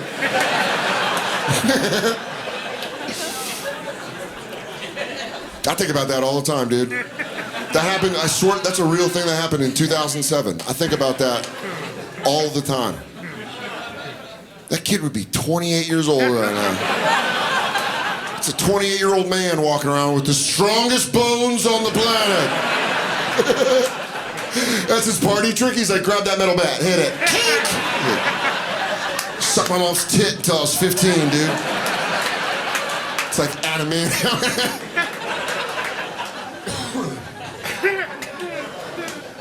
I got like blackout drunk that night when I was waiting tables, and like I was trying to tell other people I worked with, and it sounded like I made it up. I was like, oh man, yeah, boob, and they're like, I just hit 12 years of quitting drinking, and it's stories like that where I was like, maybe that was probably the. Oh, you don't know this is the worst smattering of applause in that. Philly's like, yeah, I probably should be mad at you, right? I got a karaoke machine one Christmas and went to my Uncle Den's house and rapped Puffy and Mace all around the world, been around the world or something. I remember my whole family, like pipe fitters, just going, what the fuck is wrong with it? Looking at my mom, like, you letting them sing this music in here? Band around the world, and now, I On the ain't playing here. You know what I'm there? And they're like, yeah, anyways, they said the union's going to let him go. That's Denise's boy. They go, yeah, Denise's son's going to do a little, I don't know, one of them fucking black songs, but... that smoke session outside when you weren't around. Yeah, there you go. What the fuck? You go, what do you think? Well, he's the gay one. Yeah, well, he's going to be gay, or... I don't know. Maybe get some black wife. That's fun. Jeez, the weight They go, too. well, at least we can go to the north side and feel a little safer. They're also going like, well, she's a single mother. She's trying. Sure. Yeah, is she dating black dudes? That was the first Things question. ain't been the same since Dan left. That's the lighting. That's the lighting in the corner of the mouth. They go, hey, quick question. Denise dating black dudes now? That's coming from somewhere. I mean, the call's coming from inside the house. The house. I know they don't got cable, The so it ain't ham. MTV. The call's coming from inside the house. I don't think anyone's even home when he gets home from school. Yeah, what is he watching? MTV? MTV all day, Carson Daly. That's the problem. That's the so problem. fucking- Do you follow any people you know on OnlyFans? Oh, no. Okay. No, but I would love to. Do you? That's great. Anytime. If anyone I know starts an OnlyFans, I am absolutely subscribing. Well, but then you'll see her gonna watch boyfriend fucking her on there, and you're like, oh, that's just a chore. Oh, that's She so has funny. to do that. They fuck on OnlyFans the way I make Katie do this podcast. Where I go, hey babe, I can't do any solo work this week. She's coming on. We're doing another episode because her podcast is coming out. We're just doing it. We were going from Chicago. We were going to get McDonald's breakfast. We skipped the one, I feel like in Gary, Indiana. We wanted to like get on the road a little before we hit a McDonald's. Had it planned perfectly. It was like half an hour away. It was like weirdly far away than the closest McDonald's. But we were like, look at the clock. We'll get there exactly on time. It'll be fine. With like 15 minutes to spare on McDonald's breakfast. 10:30 is usually when they stop selling breakfast. And so we're like, we're going to get there 10:15. Was palpable. We are about to get off at South Bend, and all of a sudden Dan looks at the clock and he goes, the time just changed. We just crossed over. Motherfuckers jumped from the central time zone to East Coast, so we lost an hour. It was now 11:15. It was 11:15, which means breakfast was over 45 minutes ago. And we were like, what? It was just one of those moments where you're like, what? Pure defeat. That was the only energy that was in the car, was pure defeat. There was mummering. There was murmurs. Yes. There was absolute mummery. And there was and Sons.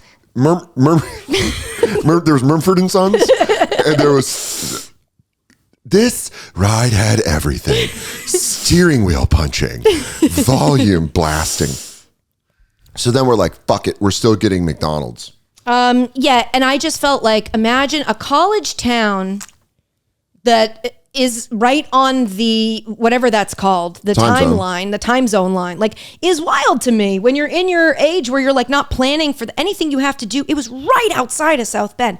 Another thing, why don't you legally have to say on the highway? You're entering a time zone. Right, because now that we are, let me make it sound so much cooler, you're in the time zone. Welcome to the time zone. But like, everything stops. But now that we're going faster. It's 11. I think what has happened is this complete bailing on accountability. This like bailing on like, yeah, I know that kind of sucks. It is interesting. The CTE it kind of sucks, thing, and I people, do it. Like there was they had like a decade where people were like, "This is incredibly dangerous. Yeah. Look at Jim McMahon. What has happened?" Yeah. And now people are like, "Yeah, well, that's the cost of business." Exactly. I was just going to say that. I was just going to say, well, that's the cost of business, and there really is a lot of that in everything where they go. It's an abdication You know of what else responsibility. they're doing it? You know what else they're doing it with? Yeah. Plastics and water. Yeah. Where they go, hey, man, sorry, you got a spoon in your brain now. And you go, like, no accountability at all? No. Like, we're trying. Maybe move the different kind of... But we also are all guilty of it. Like when we're microwave something in plastic and we know we shouldn't, we're like, yeah, fuck, I don't want to put it on a paper plate. And I'm guilty of it just like anybody. I go, yeah, but a bottle of water is so easy just to go like, can you grab me a bottle of water out of the fridge? They gave up on that, that we got to get rid of all these bottles. Folks, we got to get rid of all these bottles. And then it's like, all right, we tried that. Let's move on. Straws, too. Turtles made a real push. And then that was like, honestly. What about the owls? The owls, people. All right, time to move on. That might have been, if there ever was a right-wing turn on me, it would have been the straws for the turtles. Because I was going like, plastic straws are the only thing that makes sense in this world. Yeah, and of all the shit that happens in this world, plastic straws. And when I went to fucking get a paper straw, I'd be like, you piece of shit. It's just the cardboard from a toilet paper roll that unravels in my drink. It tastes like the paper. And you put it out, and when you see the wood straw, the paper straw dancing in your fucking McDonald's Sprite. You see all the color, the dye coming off. Yeah, and it's like all unraveling, and it's doing that thing with its weird cardboard fingers. Where you're like, get the fuck out of my drink. Yo! Who's first? Hammer time. Well, you know what my favorite thing about MC Hammer is? No one knows this. He'll fuck you up. Yeah. He's like tough as fuck. Yeah. Please go on YouTube and watch MC Hammer is tough. There's a story about him. There's a whole documentary. His brother was tough as fuck. MC Hammer's from Oakland, dude. Dude, he was selling his albums out of the trunk of his car. Like, he was such a hustler. And then somehow he became the most hated guy in rap. Because at that time, it was all about like, what? You don't kill people and you're not hard? Yeah. You trying to make people have a good time? Oh, you got big pants and you dancing? We ain't dead, dog. Which is Kirk Burrell is his real name. That's his government. Yeah, his government. He was an Oakland A's bat boy. Yeah. And the team owner found him and put him on. It's a great documentary about him on YouTube. I did see it. But let me tell you something about MC Hammer. Yeah. There's a great clip of Outkast talking about it where they go, run up on Hammer. He'll fuck your shit up. I like watching Outkast talk about how tough MC Hammer is. It was funny, too, because Third Base, they were like a white group. They would talk so much shit about MC Hammer. I bet you MC Hammer wanted to fuck them up. Oh, watch that documentary. Yeah. They go into it. Yeah. MC Third Base found out. And you can catch these hands, MC Surge, from fucking... Here come the hammer. Dude, and he could dance his ass off. Yeah. Yeah, dude. Yeah. Dude, I got. But you know what it was? It was the New York purists. Going, it's not real hip hop. No Timbos. Yeah, just like we do. Like, it's not real comedy. You're not leaning against the wall. You don't have any angst. But you're not here. You're not a poet. You're not the real deal. But Hammer, dude, he was just with the 357 girls. Yeah. Like, I keep that thing on me. Yeah, run up on Hammer. Run up on Hammer. See what Oakland happens. legend, Yeah. Bay Area legend. Yeah. Batman's. This is one thing about the comics I don't get. There's no way that cunt's getting pussy. He's too. Batman. Yeah. Yeah. That's why I like what they did with the Robert Pattinson one, where they made him like an incel a little bit. And you're like, yeah, Batman would be a little fucking weirdo, a rich kid that just is good at beating people up. Been raised by a fucking butler. Yeah, This cunt's got raised. Shut up. Let's make the storyline real. Alfred, violent pedophile. just one of the most active and well-defended pedophiles in the entire world. And he's backed by the Wayne Corporation. Absolutely. God knows the new gadgets they have for diddling kids. He's like, Master Bruce, this will tie their legs together and keep their penises erect. It's like that bit in like The Dark Knight where it's all the screens, but it's just child.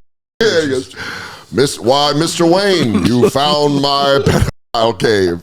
And also, it makes Batman so much scarier if he's like, I was when I was a kid. And you go, oh no, there's nothing you won't do except kill people. He goes, and that's my only rule is I won't kill people. Like, whoa. So you'll fuck kids. And he goes, kids? I'll fuck your kid. Oh yeah. Because people were, not all, but like a lot of people were abused as kids. I'll tell you what would really affect me if Bruce Wayne was on the Epstein list. Yeah. And he would be. We need to send Batman after him. Batman, for some reason, just giving him a miss. Yeah. Just giving him a miss this time. The Batwing got stuck on Epstein Island. I was flying with RFK. I was sitting behind him when the bear story broke. No. Yes. About him killing. For people that don't know, a little context, RFK told a story on Roseanne's podcast.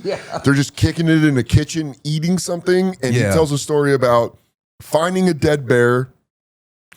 He had to go to an airport. It was like a little kid lie. Yeah. Where he's like, and then I had but he took a dead bear and just dumped its corpse in Central Park. Yeah. And then people looked it up. And they found the news story where they were like, bear corpse discovered. He's like, I tried to make it look like we got mauled. Dude, it was the most surreal thing ever. Was he talking? So here's my question for you. Yeah. You sit behind him on the plane. Well, I'm actually diagonal, so I can see through the crack to him. Brother. No earbuds, because you're listening. Oh, 1,000%. Yeah, or earbuds in, no music, so you I typically don't have any, and Okay. I was just unapologetic. I didn't care. I'm like, I'm watching this unfold. Yeah. It was crazy because getting onto the plane, I noticed a bunch of like big ass dudes. Sure. And we were flying to Virginia. So Okay. I just thought, oh, it's probably like a military base there or something. Yeah. I'm thinking about it. And then I get on the plane, I'm pulling my laptop to play some stupid game. And then I don't notice him come in, but I feel his weight in his chair. It's just like a yeah. I'm like, what the hell? So it just piques my curiosity. At this point, I can only see like he's got that fucking tan. Yeah. He's got like pro wrestler tan. Yes, neck. he does, dude. Yes, he does. Where you go like, oh shit. Yeah. So I'm just seeing the orange through the gap. Yeah. And then his publicist is with him, and she is, dude. She's in a spin. It's completely. I mean, what a nightmare for you that would be if there's a dead. If Noel had a dead bear story, you'd just be on the plane. You'd be like, okay, so fuck, I got Howard Stern that says that they'll give you 15 minutes. Is she? Were they just spinning? Brother, she is like full House of Cards. Like I feel like I have to turn away from you so you can get the vibe. Yeah. And I apologize to everyone watching. It's really lame. I'm about to do an act out on a podcast. No, do it, dude. I'm all about act outs. You gotta be fucking kidding me. No way. At that volume. No way. At that volume. On an airplane? You gotta be fucking kidding me. Oh my God. Unbelievable. This is unbelievable. This is unbelievable. Yeah, She's dude. pulling out her phone. She makes a call. He's not answering my calls. He's not answering my calls. He fucked me. She said that. She said that. Really? She swear that. Oh my God. He fucked. Yeah, Oh, that dude. motherfucker. Yes. So she's yes. yelling. Dude, the fact that you got front row seat, because here's the thing that everyone knows about publicity. You can never let them see you sweat. Nah. And RFK did a fine job of getting around that, but his publicist in that moment. And this is happening on takeoff. Oh my God. So the plane is lifting. Our internet's about to go out. Oh. She's like, it's coming out. Everyone's plunging. And I told him, if you plunge, you're fucking dead to me. Yeah, you're fucking dude. dead to me. Yeah. So she's losing it, and then swear to God, he leans over, and at this point, I'm still not believing that I'm in this situation. Yeah. But he leans over and he's like, "It's fine. It's fine. You got me, sugar. It's fine. I'll handle it. It's fine." Like he's just trying to calm her down. Well, So then I'm staring, and it like, it's like, is this RFK? I think it would have been the voice where I would have gone, dude, that guy does a solid RFK. Like, I think that voice, the first time I would have heard that voice, I go, yo, who is doing the damn near perfect RFK? What are you performing at in Virginia tonight? Oh my God, was this Frank Caliendo? Who's in the fucking front row of me? Well, it's gonna be okay. And you go, oh shit, oh my God, you're him. Dude, he stood up to piss, and that's when and honestly, since I saw him, I tamp it down talking bad about him. Yeah. Because I'm not a big guy. Yeah. And so because I have brushed shoulders with the devil, now I'll impersonate him, but I'm afraid to talk bad because I've seen it, dude. He will break me. Dude, there's something so funny when you meet someone and you see that they're bigger than you thought. You're like, where you go, well, this changes how I talk about them man, publicly. Well, everybody, it's time to do another watch along. Brought to you by the Golden Retriever of Comedy Tour. I am on tour right now. Please buy a ticket. Come see my stand-up. It's an hour that I really enjoy doing. Our first one was Nick Mullen, Transporter 2. Second one, how are you going to follow that one up? I'll tell you how. The love of my life, Katie Nolan. We are both dog people. We are both millennials. And so I said, some elder. We're both millennials, and we both love dogs, so why not Air Bud? Specifically, why do the original? The original, here's the problem with original movies. They do you realize when you get older, they do too much. Here is this character, this is what this character does. I don't want any of that. Right. I'm trying We get it. It's a dog, plays sports. Yeah. Don't waste any of my time. There probably is a very good explanation of how he's able to play sports. I wonder if they cover that in the first movie. Confession, I don't think I've ever seen an Air Bud. I know. I don't think I've ever seen an Air Bud. And if I have, it was when memories weren't sticking. Well, Homeless Pimp said something to me that shook me today while we were setting up. He went, yeah, this was the recess movie. Whenever you would have recess, you could like stay in and watch a movie or go out and play. I remember that specifically Shout out Heartwood Athletic Club, formerly known as Cherry Creek Athletic Club. In the summers, I would have to go to daycare. I'd have to go stay at this rec center. There was a gym with like a daycare center on it. And you could go outside and play. If you wanted to stay inside, you'd watch a movie. And they would put on movies like The Brave Little Toaster, Grease. My favorite movie. Yeah, my favorite movie. I love the brave lift away the blankie. Yeah, they're animated well because they have big eyes. Good job on the animators. Way to crack the whole math of why I well, connected with that emotionally. They're likable. Big eyes. Well, and the car scene, scary. Very scary. When the big magnet's looking for him, and you're like, a toaster's made of metal. But you understand. But do you understand that that's a recess movie? That's like yes, but not at school. Well, I get it in your case. Yeah. Not in your case. When we had to stay in, they would give us like movies, like school like movies. Oh, you're saying recess. Yeah, we're saying like I don't think we watched movies at recess. Like ever. you couldn't even if it was a snowstorm, they'd just let you go outside? We didn't go to school. If there was a snowstorm? Sometimes there were snowstorms and I don't know. Listen, my memory's gone. I don't have a good one. I didn't experience trauma at a young age. Oh, well. Other than that haircut my mom made me have. I mean, that is trauma. I count it. Find Katie from 8th grade. That's trauma. Ugh. It looks like you were kidnapped into a cult and then they cut your hair. And they weren't. I just was raised in a family with 2 parents. Boys will literally make an entire football jersey and uniform for their dog before they'll go to therapy. Boys will literally learn to sew so their dog can play football on their middle school team. Oh, look at that. Leatherheads. My cross-dressing grandfather's leather helmet. You kidding? Everyone's going to want pets. Everyone's going to want to play us. It's all fun and games until a guy brings in like a Bengal tiger and you go, is that legal too? So this is okay? Because what you set a precedent. Air Bud set a real precedent. Man, he's got a puma. I don't know if I want to play football against the puma. A ring? A head, actually. It's a woman's head. $15K. It's crazy. Why you ask? It's a third of what I make in a month. He says big dog in the kid. Don't worry, I followed the formula. Yeah. Josh, may I come in? I'm sorry I got proposed to. Hey, buddy, sorry I fell in love. Are you mad at me? I'm sorry life happened to me. I'm so sorry someone loves me. Are you okay? It's crazy. I feel like I'm in like a prison in their space station. Like they captured 2 aliens and we're like, let it out. This is crazy.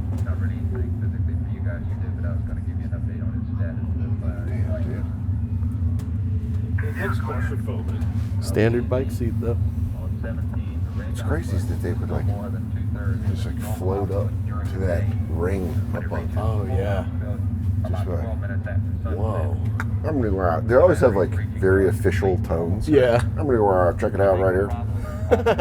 They're not like, dude, I just ripped the fart. Did it float down by you yet? You go, I didn't hear that. Captain Jizz, this is like just fucking hey, Captain. Release the tapes from behind the scenes on the space station. Yeah, I would love to see 2 astronauts busting each other's balls. Like, we forgot tampons, so Dan is gonna have a hard time. Hey, I found an alien species that says that Brendan's part pussy. Look at this. Apollo spacecraft, dude. This is pretty cool, actually. Oh, this is what turns you? Oh, the lunar module. I start crying. I go, wait a minute. We got this up there.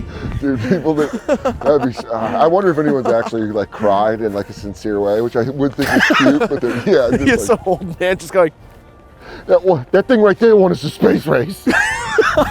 What sucks about the internet is you can find someone to agree with you on anything. Yeah. And that's not how society works. It used to be like you used to be like a little loser in fucking Albany and you're the one white supremacist in town, and now you got your little network on there. That's you what can I mean. Hook up with all these guys who also think the moon is flat or whatever. And then you should have to be alone. I think, or make a point. Or like make go into a a bar and be like, I don't know, I kind of think this way, and someone could go, I see where you're coming, and then someone massages your point. You should have to go into a crowded bar and convince people to agree with you. If you can't do that in like Mouston, Wisconsin, you don't believe in it. Not really. these 20-to-1 gangbang arguments. Oh, those Jubilee videos. Yeah, it's just gangbang. 20. I don't get that. It's gangbang. It's a gangbang. Yeah. Everything is porn culture, but it's not allowed to be porn. It's all porn without the fucking. Yes. That's all it is. I was trying to do this as a bit, but it really wasn't working because I don't think people were understanding what I was saying,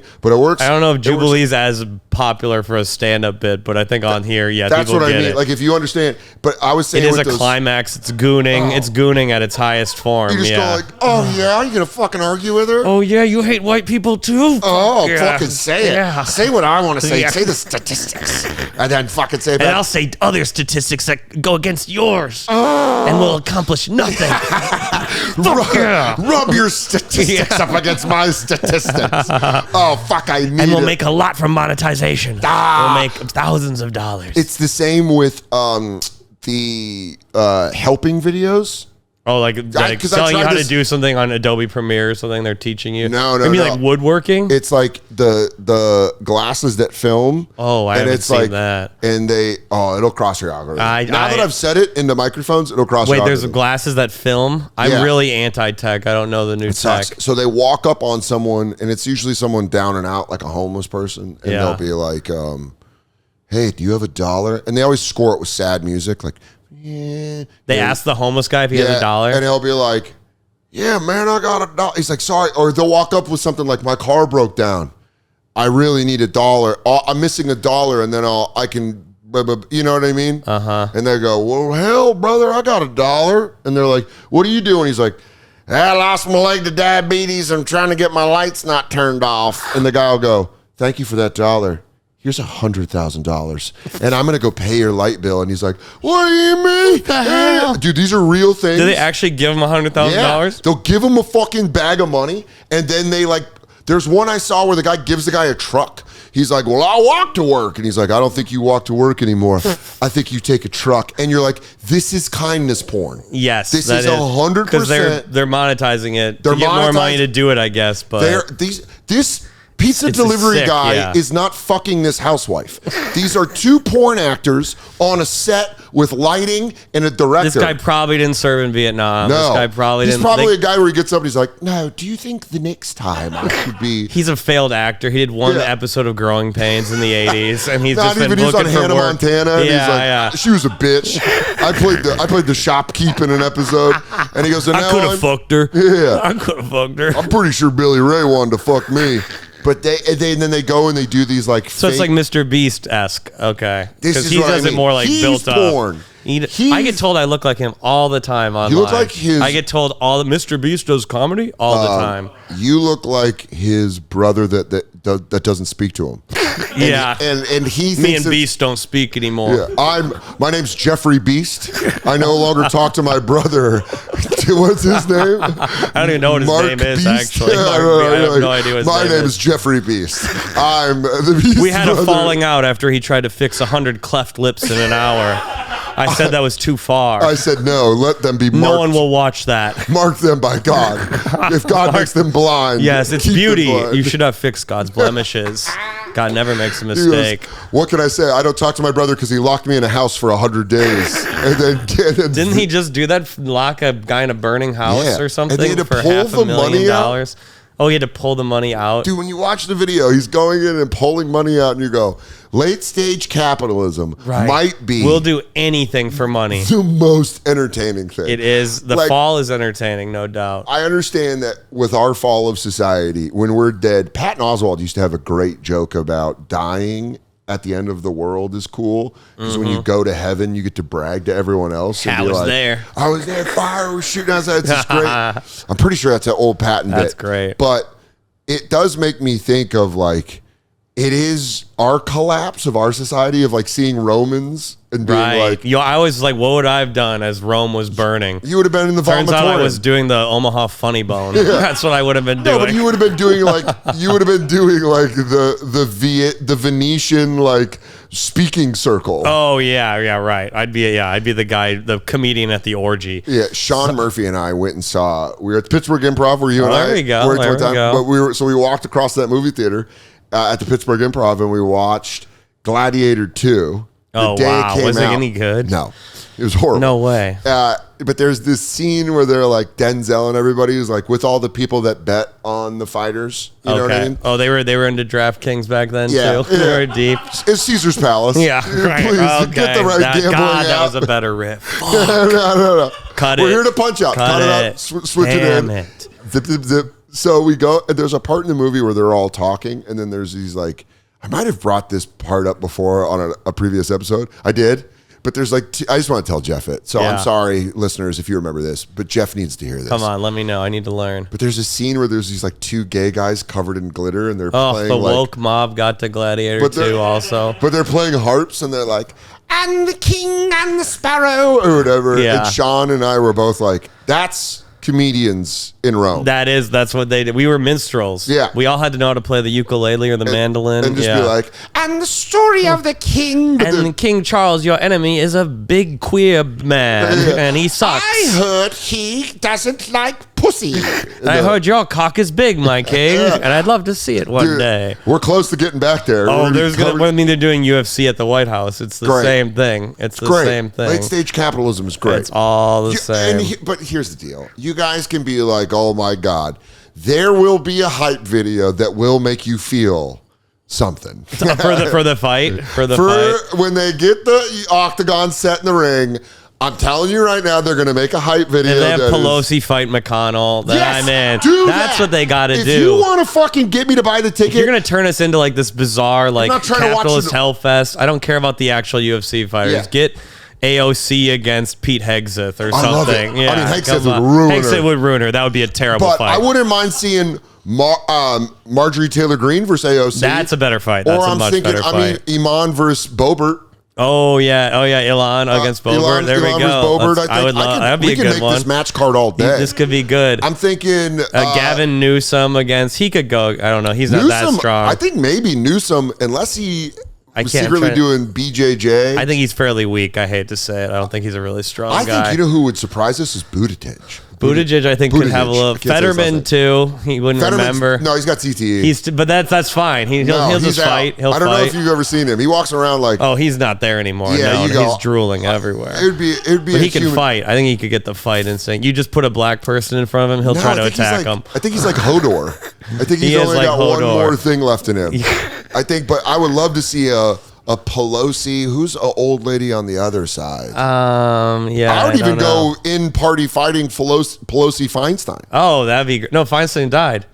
Well, Pelosi wins. There we go. She did? She finally died like a year ago. Yeah, Really? yeah, she did. That's yeah. how you know she was people are old as shit. Here's a point. She was embarrassing. She was like, she's not going to make the vote tonight. And they're like, San Francisco, she's representing you. Yeah. Like, one of the most liberal cities, and they got they have the crypt oldest keeper. lady of all time. She's like, I've got a dangerous idea. We let the homeless loose. We kick the Irish out. Yeah, old racism. Yeah. I'll tell you who I don't Get like. those wops out of here. These Protestants are bothering me. Do you? I think the problem is Gen X didn't step up. Did I ever tell you that I was did the devil sticks at a talent show? So embarrassing, dude. I swear. What grade?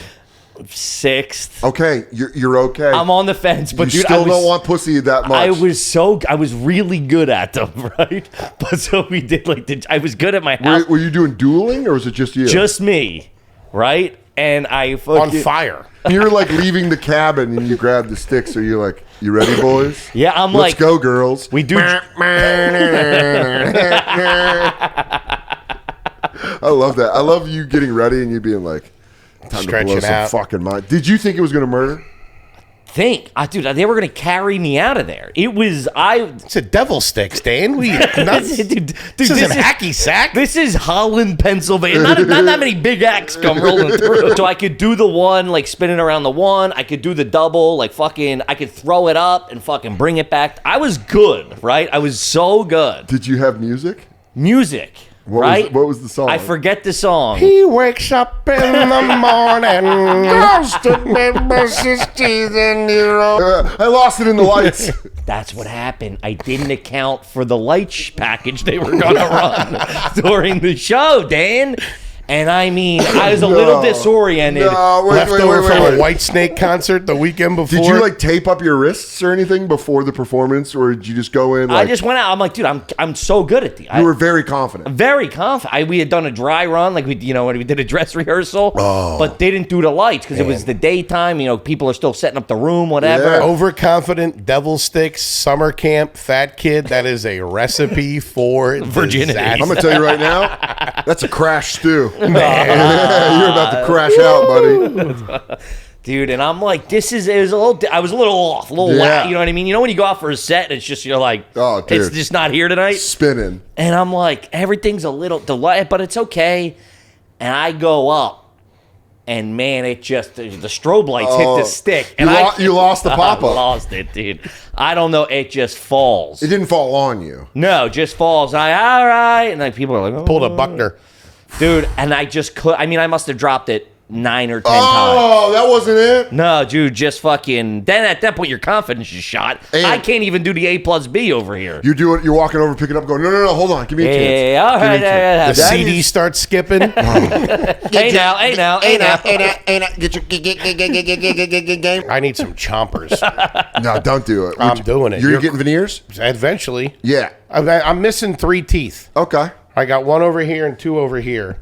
Eventually, a couple more are gonna go. Dude, I'm not gonna lie. The people that do get them, they look great. 55, 60. If I got the cash, hopefully the metal takes on my mouth. You gotta look. I got a Weapon X thing going on. Also, I love how you got to save up for fucking for 20 years veneers. Yeah. It's like 70 you grand. make a healthy living. It is a good amount of money. A lot. You also, the most important part no one talks about, you need to learn how to talk with them. Really? Yeah, because it's, if you ever hear Sound people like boss? Start whistling on S's and stuff. Well, dude, Tom Brady. His whole Katie pointed it out the first game, and I couldn't unhear it. The rest of the NFL season, he's like, "That's a first down."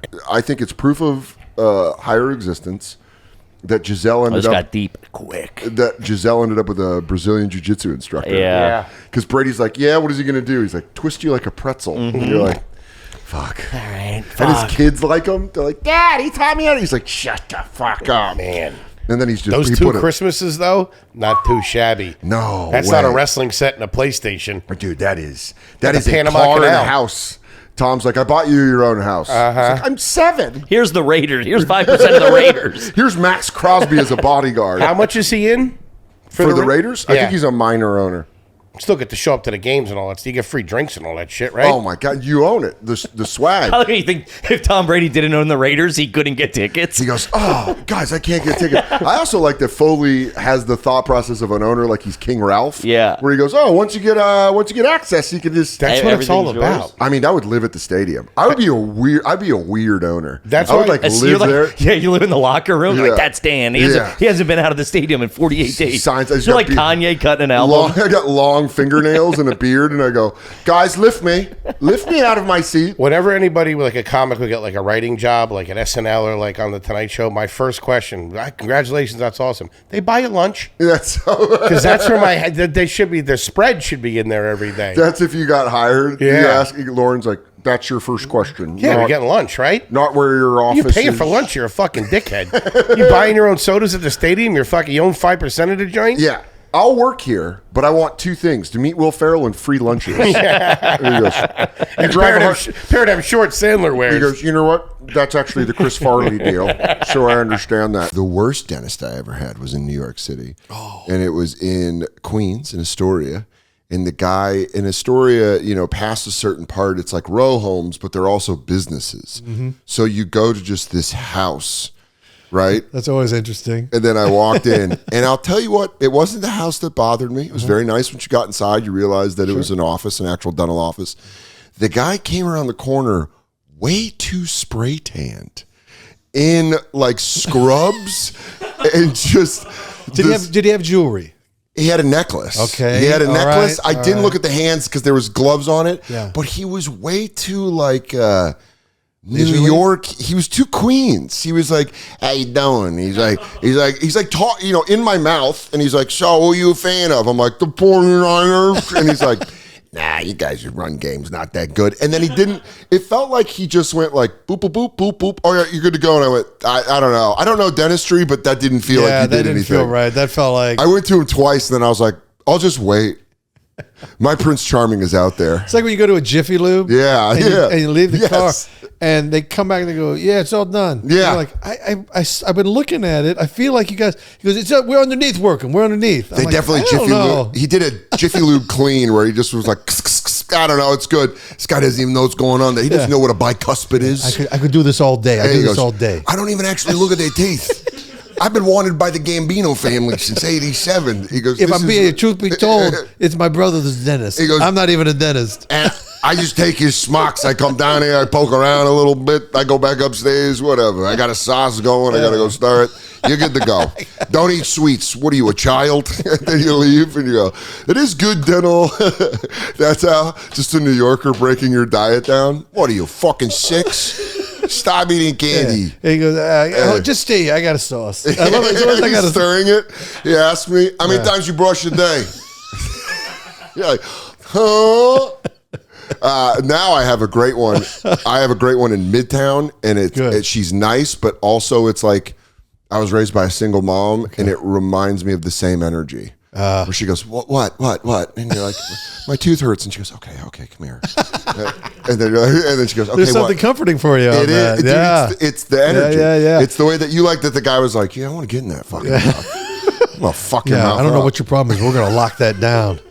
I've been waiting to touch your teeth. And I was like, should we go to that Bennigan's? Turns out There's a Holiday Inn Express. the Bennigan's is in a hotel. It's attached. It's Yeah. not in the hotel. It's attached. That's in the hotel. No. You have to.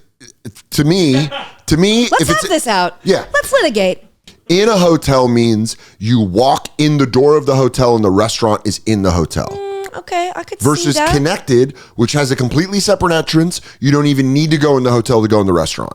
You can just go in the restaurant and you can leave. For the So it's sake of connected. brevity and time on the podcast, fine. Also, because you just got smoked in that argument. No, it's just like a silly argument. Like a lot of times they have a separate entrance and it still opens up to the lobby. Like a lot of times that's This what one it didn't is. open up to the lobby. Okay, and that's fine. So It's just like, does it mean a lot to you to win this? yeah, clearly. Mm. And there obviously was no entrance to the Bennigan's through the hotel. You had to go Nope, outside. then it's not connected.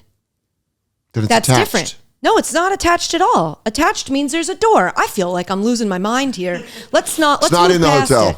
Okay. It's connected. They're in the same building. Yeah. When you go into the hotel, when we checked in, there's a Bennigan's menu in the room. Because they know it's walking distance. I'm gonna lose my mind. Basically, we found out the thing that we I wanted want to go these to are the was kind of attached. arguments I want was all the smoke attached. on. And I forgot that the Monte Cristo comes in 4 slices. First 3 are heaven. 4th one's tough to get through. I had the jelly dip, which it comes with. Fantastic. Weird. I didn't know that. Love it. Raspberry jelly dip. And then I mixed it up with the ranch for a little savory That's. dip. I mean, he's sick. He's sick. I don't have a sense of smell. I had to let go of his taste combos when I made.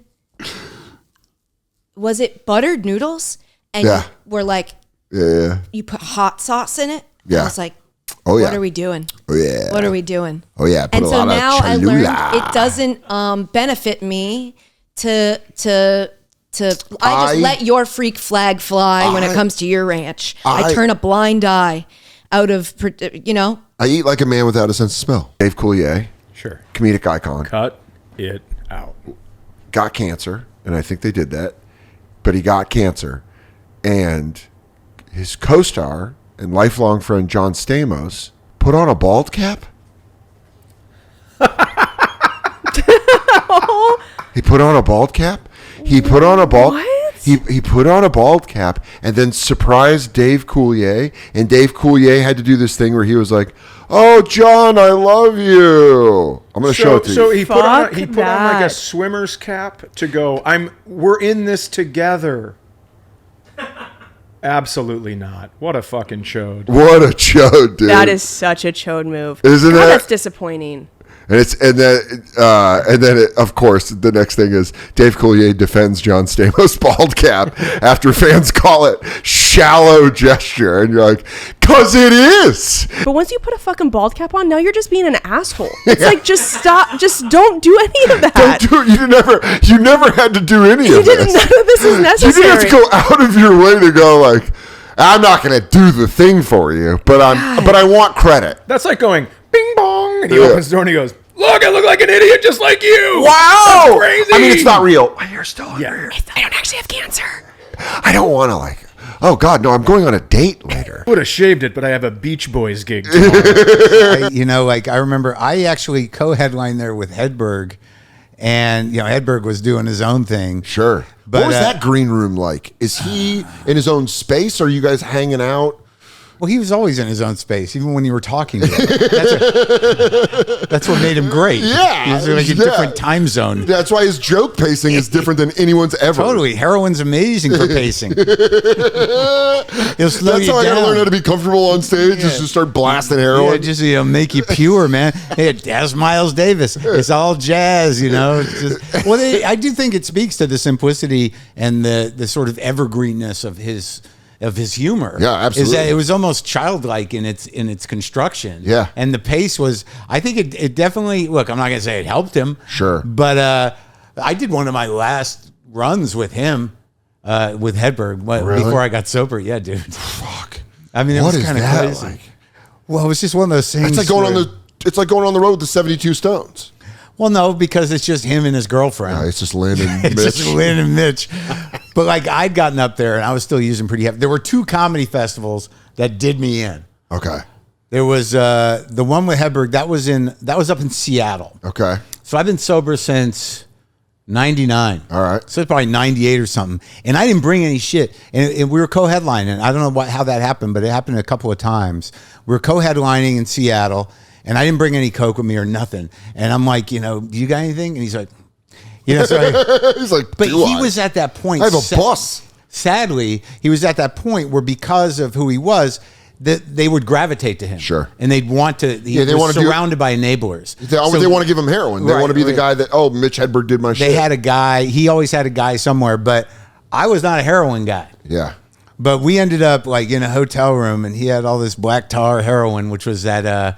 It was like it's not here. Here they got the China White. They got the stuff from Asia. Sure. But back in the 80s, when they realized that, hey, if we don't cut this shit, rich white kids can snort it. Yeah. Awesome. So people were dropping dead who were shooting it, but all the white kids were drooping around. So funny. White kids can snort it, walk around, and then the that's people right. who are really about that life. Well, that's a weird thing about junkies. When they hear that some heroin's killing people, they're like, what block is that on? But that's got to be the good shit. In that they book, just did it wrong. When they were in that book, Dope Sick by Yeah. Beth Macy, she talks about that's how fentanyl came on the scene. Yeah. Was heroin addict or heroin dealers would they call it a hot pack. Yeah. So they put fentanyl in some of the heroin. Yeah. And they would kill somebody.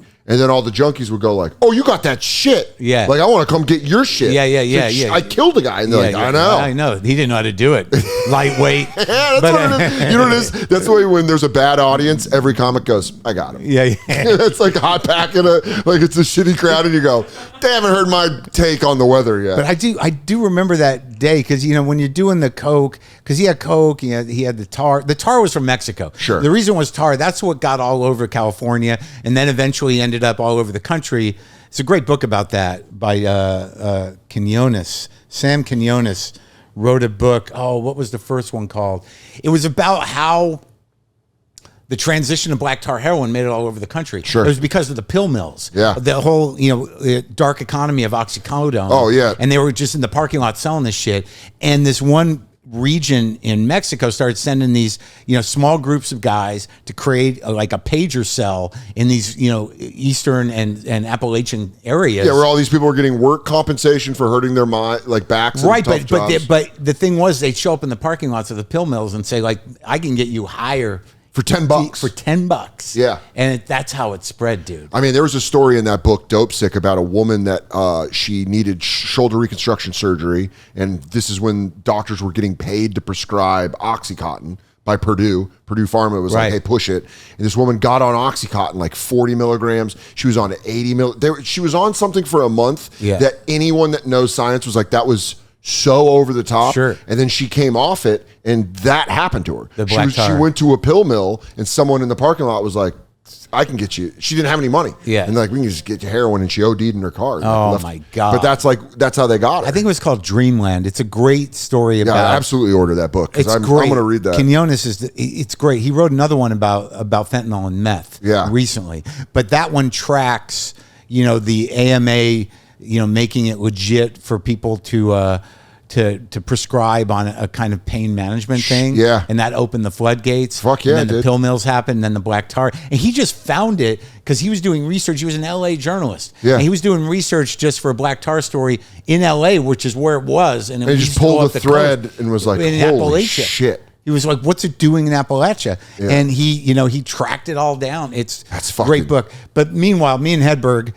That's so funny. Now we go back to a hotel room in Seattle in 1998. And him and I just remember it because it was the first time I heard My Bloody Valentine. Oh, yeah. The best. Great. And I just remember it because they were doing whatever they were doing in the bathroom and coming out. And I just remember the two of them on a bed just doing this, rocking. And I'm just sitting there with a foil with black tar heroin, like in a straw, like going like, I'm doing it, man. I'm doing We're doing it, man. Change the channel. I don't want to watch Sports Center anymore. That was all My Bloody Valentine. And I still listen to that song, and I always remember that. That's fucking, I mean, is it, almost like an old gunslinger? You've lived to this age now where you've watched young comics. Colin Quinn always used to get annoyed with me when I'd open for him. Because he'd be like, yeah, me too. I don't think he ever fucking forgave me for it, to be honest with you. For being annoying? Well, no, because he hasn't done my podcast. He's got some. Colin's never done What the Fuck? Nope. And he works with Colin. We're both like close. I love Look, Colin. I texted him. I said, dude, look. He's like, I don't know. What do you want to fucking go to LA and fucking go to your house? You know what I really think it. Yeah, I fucking got to fly across the fucking country. Yeah. You only need, people who say they have a lot of friends are full of shit. You only need two. You need the main guy and the guy you go to when you drain the main guy. Like, hey, dude, I'm having a problem. Oh, you're tired? No, I'll call the other guy. Call the other guy. Backup tank. I need a backup tank. I've had that recently where one of my friends has called me and I've been like, I'm not in the place right now that we can, I just can't. I can't help you right now. Yeah. And they're like, all right. And they just call and I think they call the backup guy and you're like, well, it's just like sometimes like people are in trouble. And you have to have some kind of boundaries. I mean, you can be helpful, but in this racket, guys like tumble down the hole, dude. And you've only got so much rope. But that was kind of the question I was going to ask you is that you've been in comedy for so long that now there's people that you were close to that are talked about with this like King Arthur like thing where you go, well, he was actually a real guy and. Like you knew that one story about you and Kinnison doing coke, and he was a big guy. Yeah, he was a big guy. But that whole thing of like, you had to go drive and get it, and then you're just doing coke at this guy's house. Yeah, did Sam passes out? Yeah, and just Sam passes out, and you're and just I'm there. Like, I gotta go, and he's like, "Don't leave him here. I don't want to pull a Belushi on me." Yeah. The drug dealer I didn't know. That was one of the first times I ever hung out with him. But that was different. What I learned from that experience when I was a door guy at the store is like, you don't want to be part of an entourage. Yeah. Don't ever be part of an entourage. If you can help it, just don't do it. Don't get on the bus. But it's different now because a lot of guys are touring with guys at their level and it's a big opportunity for everybody. Sure. But at that time, you can't get out of that orbit. So that's what it was. So you get on, so when you become I never got fully in. So you never got fully in? No, because I was always a bit of a dick and I push his buttons. But the guys who were fully in. Did you ever have a moment where Sam Kinnison's like yelling at you and sincere? Absolutely. And you're going like this? It's funny. Yeah. Like in your head, you go, yeah. I knew right where he'd break. Yeah. And like, it's just because like I have enough fuck you and me and enough pride to not get on someone else's train. I just won't even do it. Yeah. It's fucked up. It's a weird thing. It is a weird thing. thing. I remember, because I'm a spiteful, insecure little fuck. I mean, and first off, you're not doing this business unless you are insecure. But even when the Oddball festivals were going on, I remember those. I guess you didn't get a call. I was on a few of them. Furious. What? I was furious. That what? They weren't even putting me at like the very bottom. I would have done the very bottom of it. Yeah, I'm looking at names at the bottom. It's not I'm like going, you're making a lot of money, and it's not a great thing to perform for 18,000 people. You think your ego only eats vegetables? Yeah, but your ego wants anything. This happened. I've had this confirmed. Okay. I am sitting on a beanbag chair next to Lemmy from Motorhead. Yeah, the ace of spades himself. Ron Jeremy is sitting next to Colin, and a woman is sitting on Ron Jeremy's lap, filleting a dildo. Okay. I turn to Lemmy and say, casually, I've had this dream before, but there was a hobbit in it. And he said, without blinking, there weren't beanbag chairs in Middle Earth. What a fun... By the way, and I was like, I had to go like, did I dream that? And my friend Ken Daly was with me. He goes, no, I was there. That absolutely happened. I was like, okay, I think that was, good for Lemmy. Yeah, Lemmy He's was like, there were no beanbag chairs in Middle Earth. Exactly. Is that with the mall? Is this? Actually, she's blowing up dildo. That's a butt plug. Has a Houdini file? This is big. I've been asked over the years to stop talking about Harry Houdini, but I can't. I can't escape him.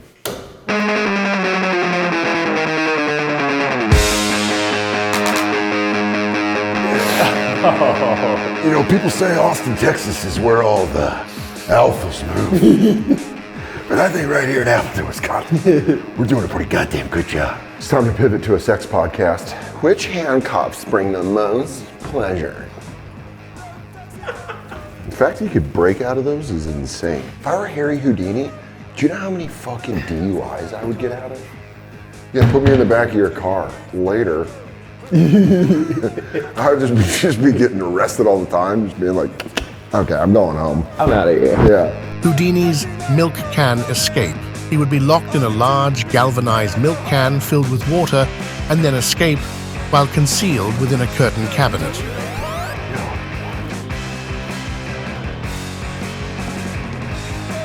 My new microbrew, it's called Houdini. Disappear on your family.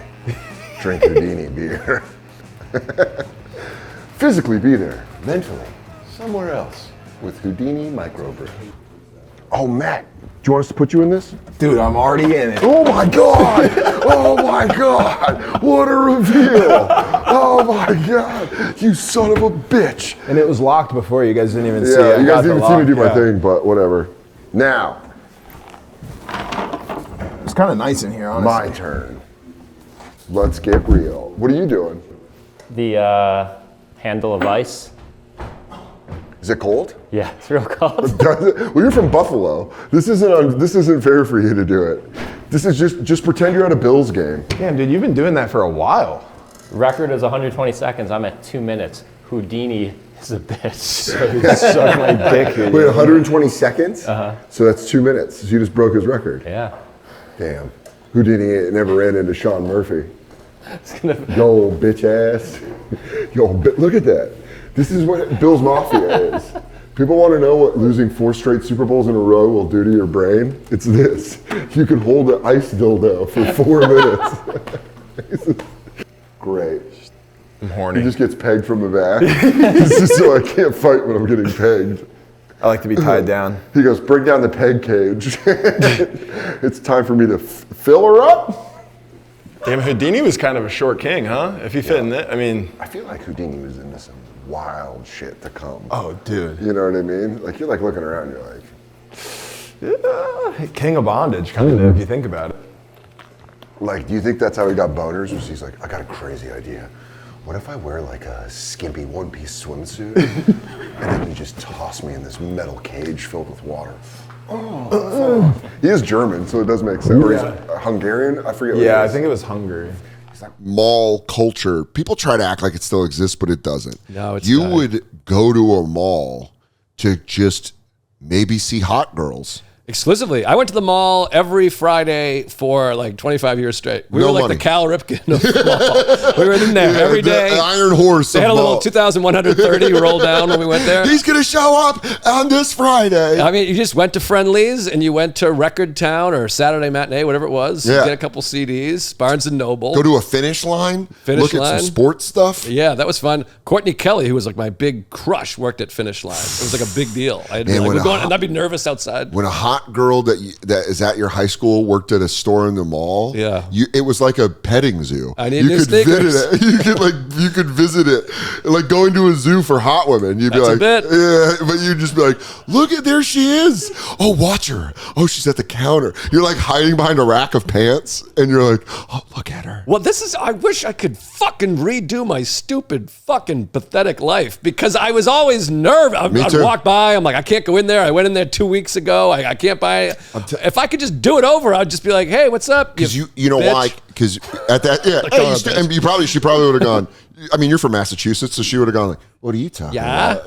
You fucking spit in my mouth, you fucking queer. Oh, don't even say that. Come. But you know what it is when you're that young, when you have those opportunities, you lack the security. You're just it means everything. It's like, dude, if I had my confidence now, I'd walk into Applebee's off Parker Road and go, hey, Stephanie Holmes, I'm calling you on the phone tomorrow night. I knew a Stephanie Holmes. Yeah.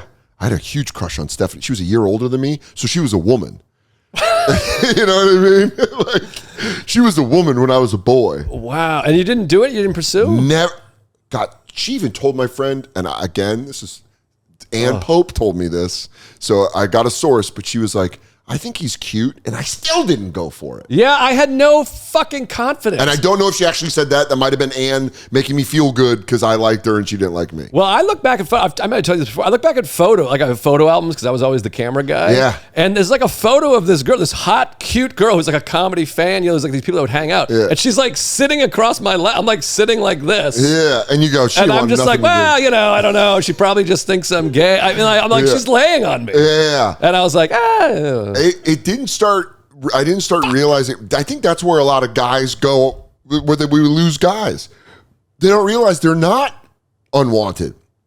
You just got to believe in yourself a little bit. Well, Chris Walsh said this to me because I would always be like, let's get hookers. Let's get some strippers over here. But you're a problem solver. And, that's why. Yeah, I just had very low self-esteem. You have money. They have pussy. They take money for pussy. I didn't even have money. Yeah. I was like, let's collect it all. Let's all pitch in. Like more strippers than hookers. Yeah. But hookers is a funny word. But Chris Walsh said this to me when I was like 25 years old. The great Chris Walsh, a wise man. He was like, Joe, you can get laid. He was so like earnest. He was like, you can get laid. Yeah. He's like, you're a funny guy. You're a comedian, a nice guy, and a funny guy. That's and I was like, huh? You just need more guys saying that to young men so they don't go full incel. Right. You just got to go, hey, you can get pussy. Just be decent. Maybe an eye contact. Ask about them. Maybe ask about them. I still don't care for that. They're boring and dumb. Oh, we get it. What I loved about it was meeting you, Bulger, and Ira, and also meeting Norman, Ruby, and Joe Alexander. Oh, yeah. I just talked to him on the phone today. Oh, I love Joe. Joe's the fucking man. He was the funniest guy that just stopped doing it. That's how you feel like a bitch. It was when you see a guy that's great at it and he goes, this shit's kind of gay. And you go, all right, well, we're going to chase it the rest of our life. And he was like, Joe is so funny. And he was like, yeah, I don't know. I'm going to go get some pussy in the Bronx. And we were like, we're going to go do open mics.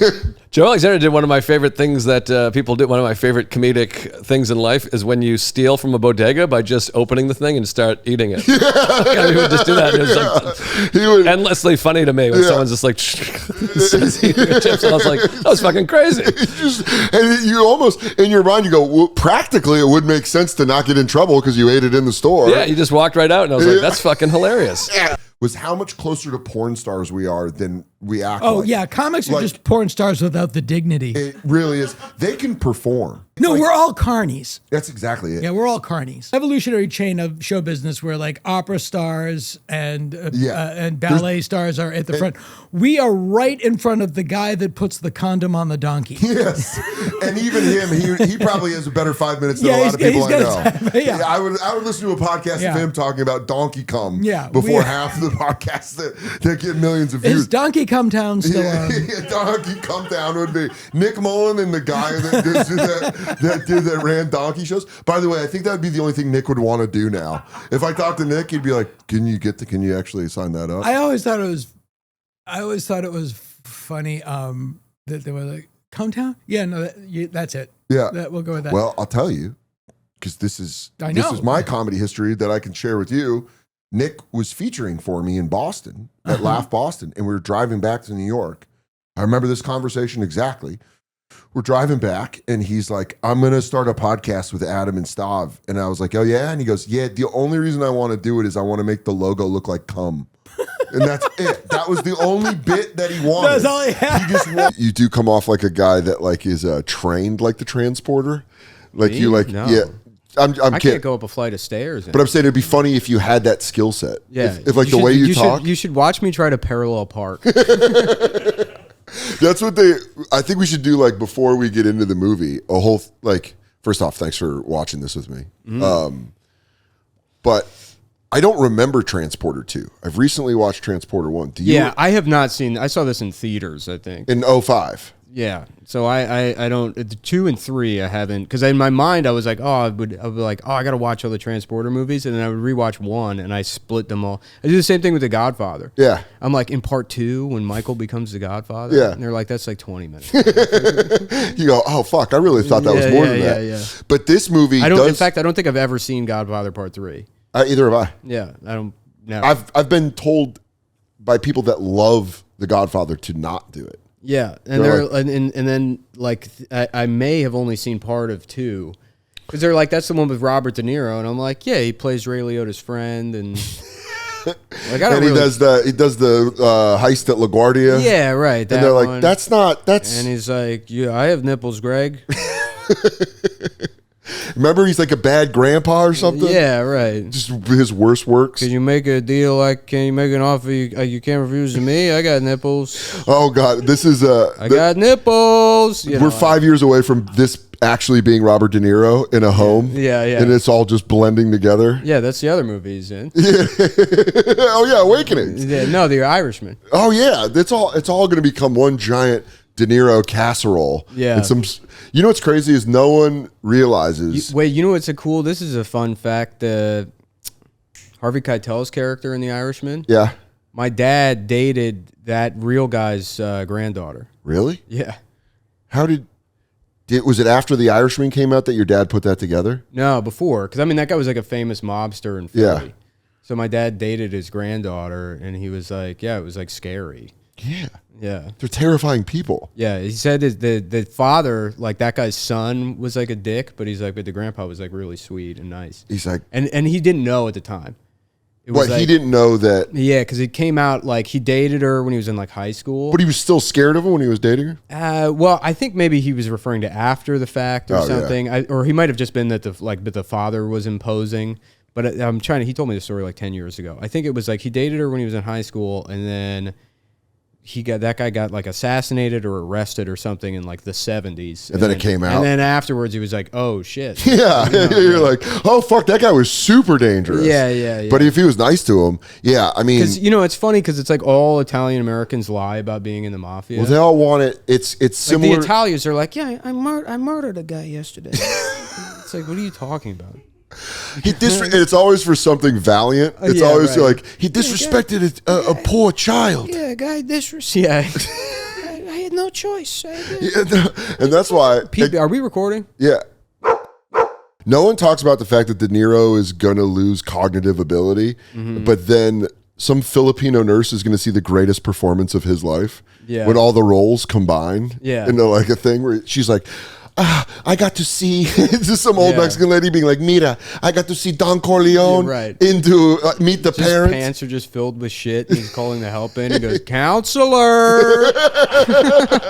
He's going to do all of Taxi. Have you ever been sodomized by 4 white men? By 4 black men, counselor? And she's like, Mira, he's doing it again. The role of a lifetime. Yeah. Oh, or Dad. I would come in my pants immediately. You immediately shoot a load? Yeah. Well, now great. You ruined my heated seats. It's curdling. I can feel it curdling. Look, I can flip it like a pancake. Yeah. He goes, well, good job. No, I've got cum in me. Oh, he's slacks. being robbed by TikTok. Yeah. They go, like and subscribe. Yeah. The amount of producers always makes me think, who knew Epstein? Yeah. At least 4 of them. All of them. They were all born on the island. Welcome to Producer Island. to produce a pod. Imagine like finding out that you went to Jeffrey Epstein's island, but as a baby. Oh my god! And you just don't remember. Like You were kid too young pictures? to remember. And then But you you have see to, like that and then you have to be outdoor like, thing. oh my god! I Hey, hope I was okay. Mom, how old was I when I went to that Yeah. island? Oh, I don't know. You were 8, but you were a horny 8. Yeah. You were, I don't know if I like that answer. Mom, that's a bad description of me.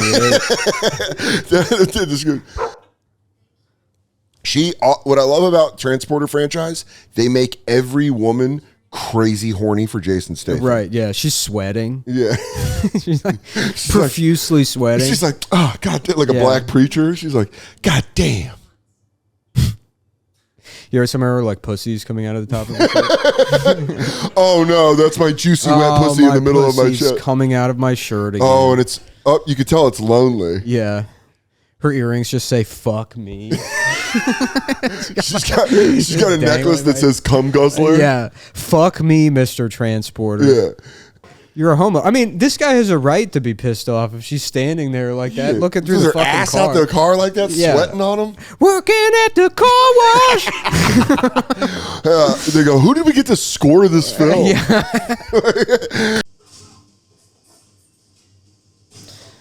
This is like ignoring people in Herald Square when they're trying to talk to you. Yeah. Weed, smoke, Yeah, weed, smoke weed, coke, smoke weed, coke, smoke weed, smoke coke. Huh. Again, new suit, not even a little scuffed. Yeah. But I It's go to so funny. McDonald's before one wedding and I As a can't wear kid, it. you watch shit like this and you're like, yeah, that's possible. Yeah. You don't even think, as a 41, about to be 42-year-old man, all I'm thinking about is how much my legs would hurt wrapping it around the pipe and then letting go quick. Yeah, that's the other thing. Like, it's like I think it's like, that's like the Luc Besson influence is like, he has like a 9-year-old boy's idea of chivalry or whatever, where it's like, this guy will kill people at the drop of a hat. And he says like, his only principle is like, well, my boss told me to do it. He it's not listens it's to for- orders. Yeah, it's not for any moral reason. But then he's like, oh, my lady. It's like, I put a coat down over a puddle. Yeah. But also, I let her go home He has to her like abusive boyfriend. like Iranian Yeah, that's like so I funny. can't look at her ankles. He goes, you know? if I could see her chin, Yeah. I'm a piece of shit. He did Yeah. just let her drive away. With his hands in his pockets. What a dork. I mean, his job was to protect the kid, and he failed miserably. Terrible job. Failed miserably. Yep. The Yeah, kid so he's got to be fired. kidnapped, traumatized, watched him be sexual with that lady. Right. Used as a vector to transmit a virus that kills like all of the husband's colleagues. And then the thing is, he does riddles. Now he's like autistic with riddles. Yeah. Where he can't communicate unless it's a riddle or someone Yeah. licks his face. Right. Yep. And then he goes, oh, now I get it. I learned that he gives up on the rules a half hour in. Yeah. I learned that Jamaicans love yellow cars. I learned that I'm a simple person and stuff like that's good for me. You Yeah. know, I like it. That you like movies like that? I don't like the color in this movie. That upset me. Well, that's probably my TV, right? No, I don't think so. I think it's just the way it looks. You think that's the way they shot it? Mm-hmm. I do. What I learned is I respect when a movie goes, we're not going to abide to any of the rules of physics to make this work. Yeah, And there's you a go, lot of wire karate. Yeah, wire karate's great. A lot of Cirque du Soleil movement. It's also inspiring knowing that you can make a movie and it's like even the most basic question someone would ask about it, you're like, damn, fuck. Yeah, you go, what does he transport in the second one? He goes, Nothing. shut up. Yeah. It's a virus movie. What's the virus for? Shut up. Yeah, it also teaches me that shit movies can predict massive historical events. Yeah. Because they predicted the COVID outbreak in 2015. Well, that's kind of how it always, like everything in history, there's always been like a dumb guy that's like, you know. Yeah. In like 1920s, like, whatever, I'll do a couple of speeches, we'll go to war, he'll kill himself in a bunker. And They go, we're going to outlaw alcohol. It's going to backfire. And then it's just going to it's going to inflate organized it's crime. like a guy that like lost use of his foot from drinking like isopropyl alcohol. During Prohibition. He goes, if anything, it'll make organized crime the most powerful it's ever been. Yeah, the CIA will team up with the Mafia and they'll fucking, they'll kinda help ruin- Israel steal nuclear weapons. But anyways, Yeah, don't worry I'm writing about this movie about this And then we'll guy. get a black guy president in probably 60 years. And, that'll probably And he'll wear a divide the tan country. suit, and that'll drive everyone insane, and then half the country will turn racist. And, and then there'll be and a then movie. that'll be the end of America. They'll Maybe be- a black mermaid will ruin it all. Yeah, This guy called all of it. Probably. Hell yeah. Yeah. Snow White live action's gonna bomb. It's gonna. No one's gonna know who to blame it on. Maybe Israel and Palestine. We're gonna have a civil war over the Snow White movie. What were you saying? You don't improve the transporter. He should have a clone. There should be two. There should be two transporters. Transporter 2 should have been literal. They're two transporters. Yeah, right. Every movie, every sequel, they're just clone another one. It's like multiplicity. Yeah, I like Pizza Thief by the sixth one. It's just a retarded driver. You can't even drive. That shit's awesome. I love when that happens in multiplicity. Yeah, where they go, it's a copy of a copy. Yeah, I love Michael Keaton. He's the greatest actor of our generation. He's awesome. Him and John Goodman are my two favorite actors. Yeah, John Goodman's great. The ones that do all the serious stuff, I don't like that. I like a silly Billy. Yeah. I like Keaton. He could be Beetlejuice, Birdman, and also the fucking Chief and other guys. Well, thanks for watching this. Thank you. American strip clubs a lot of times are like, you want to pound my pussy? And you're like, well, not really. Yeah, but I don't know. Yeah, it's like the strip clubs here, you can feel the capitalism within. Yeah, there is no romanticism at an American strip club. It's just like slap meat. Yeah, It's exactly. Like, slap your meat against me. A French strip club, I would love that. For all the young men watching this, don't listen to Andrew Tate. Don't listen to those alpha males. Simply listen to losers that learned how to get women to rub themselves on them. And by that, I would say, go, if you're like 22 years old, go to a strip club during the day. You don't have the capital for night action. No. Go during the day, because lunch breaks, the lunch crew is going to put it on you. Yeah, they're the ones, they really have to earn, they have to earn every dollar. The first strip club I ever went to, I did a show in the side room of a strip club in West Palm. It was awful every time. Strip club shows. It was terrible. Well, there was a huge glass window on the wall where you could see into the strip club. So I'm up there like, you know when your dad's being funny and there's like for real, like, and it was in Florida, so there's pussy on the other side. They have their pussies out. They're like dropping it. Yeah, they're hanging from the rafters, like shaking their, it was like You're crazy. in the splash zone. Yeah. There's, like, juices hitting the window and you go like, you ever go on these dating apps? Yeah, exactly. Because it was years ago. I'm just doing like the worst material. It's like, and it's like an aquarium window. Yeah. Or they're just like, if I put my hand up, maybe they'll come up and touch it. Oh, she sees me. Oh, yeah. Oh, look, she's looking at me. Oh, right by. You're our Ross and Rachel. You guys are our Ross and Rachel. You're right there. I got so many questions when they leave. Kapow? Or did you just give me the cars thing? Ka-chow! Why don't I pay for your guys' bill? Right? And then you guys can take off. What was the thing? Were they fighting or were they happy? It seemed like damn. He's going to absolutely underdeliver. That's over-promising, under-delivering. Interrupting a comedy show to talk about eating pussy? Listen, let's just cut the shit, Huntsville. I have no sense of smell. I can eat ass for days. And I would never talk about it. Like, you think Superman talks about flying? Or do you just think he flies? That is a wild thing to go like, I think he's talking about his dog. I'm gonna eat your pussy. That is fucking insane. When me and Kim got into a fight at the airport with a black chick that was behind her, like Kim had her bag like a couple rows back. Yeah, you told me the story recently. Yeah, and she was like, hey, can I get it? And this black chick's like, no. And Kim's like, bitch, give me my fucking bag. And then they just went at it. And then I was like, oh, well, here we go. So I'm going to let my girl get beat up by a fucking black chick. That's insane. So the girl comes out and I'm like, I start talking shit to the girl. And the fucking girl's talking shit to me. Was this on the plane still? This is like on the walkway? Yeah, the walkway. So I'm trying to hold Kim back. I'm like, bitch, shut the fuck up, you stupid bitch. She starts taking her cell phone out to like videotape me. I grab her phone from her and I just threw it down the airport. Dude, it like literally I just threw it. I've never thrown so beautifully in my life. You just heard it go in the distance. Oh. And then, so then, you know, the airport people, do the people jump off the wheelchairs with the old people to break it up? Or are they still? No, the employees of the airline are like, you gotta wait, we gotta get security. And me and Kim were just like, this isn't gonna end well with us. So I was like, at this point I'd spit in the girl's face. I threw her cell phone across the airport. So He sounds like a real bitch. Delta's like, just he's diamond. Just let him do it. There you go. He's a 1,000,000-mile mark guy. Just fucking let him. If he says the N-word, we'll break it up. But so me and Kim, we left and we were like, we got to split up because they're looking for two of us. You guys heard a Scooby-Doo mystery. You're like zoinks, Kim. Turns out that black girl's really knows some guys. She's like, Lewis through a phone.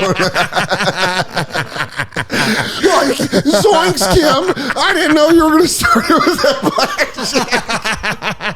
That's fucking wild. Yeah, dude, we split up. We took our jackets off and like Kim put a hoodie on because they were looking for both of us. And we watched security. It actually was like Scooby-Doo.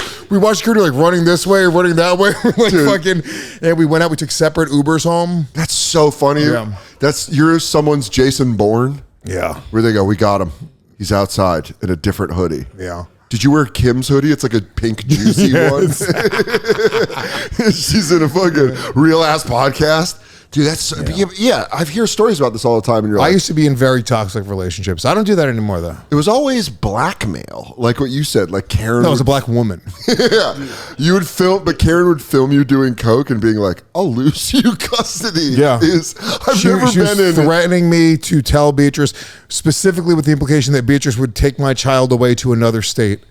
Can I tell you something? And then I took the power away from her. That Zach and I both experience as both men in good relationships. Please. Is yours gives us more power. So like we hear about your stories and we go, I got it great. Yeah. You're gonna leave today, and Katie, I'm gonna be like, hey, I love you. She's gonna be reading. She'll be like, what? And I go, thanks for not starting shit with a black lady on an airplane. Yeah. Hey, honey, another housewives. Go ahead. Yeah. You know what? Load it up. I'll watch it with you. She goes, what's gotten into you? I go, us not fighting at an airport. Yeah. This Lisa Vanderpump's a real So pass the popcorn. I love you, you crazy bitch. I took the power away from Karen, and I just told. Eventually, I was like, I'm not going to be blackmailed by a. Were you on coke when you did this idea? You go, so you know. Oh yeah, watch this. Hey Beatrice, I'm pretty fucked up on cocaine right now. And she goes, why are you telling me this? Yeah, no. So I told Beatrice, and I was like, yeah, I'm fucking doing drugs, and I was like, I got to like stop, and then I got into therapy, and then I started taking Adderall, which was good for my ADHD. It wasn't like a supplement for cocaine. Was it good for your podcasting partners? It was. It wasn't good for Kurt Metzger. I'll tell you that much. He got a drink thrown in his face. I'll tell you that much. Shout out, by the way, still the best shirt and I wear it every Skankfest. Yeah. Banish 21 made me that picture of you throwing it. Yeah. But he made it look like a Roman painting, like a class. That was mine and Kurt's co-headlining tour poster. Was it really? Was like, what's his name? Fucking comedy artwork. Yeah. He's from DC. That guy's awesome. Brian, he's fucking he phenomenal. like brought it to life in like a drawing, and we used that as the tour poster. This should end well tour. As wrestling fans, what was great about it was even the girls got into it. So it was Kurt and Lewis with a side thing of Annie Letterman versus Kim Congdon. That was great. Well, Kim's here's what I'll say about Kim to this day, and I love Kim. We're very good friends to this day. I love her boyfriend. Thank God he's around. Yeah. He's the man. I've never met him, but Kim rules. He's the man. Kim rules, but Kim is genuinely fucking ride or die.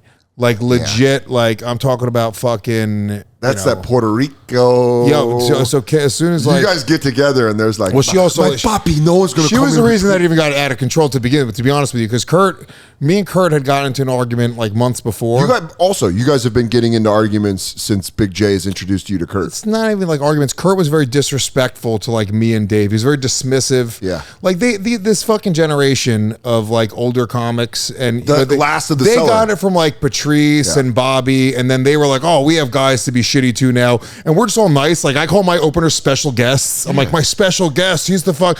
Dude, Mike comes up with. I mean, a lot of them are retarded. But like Mike will come out with That's me. also what you tell James when they sleep over. Yeah, he goes, "Just special guest."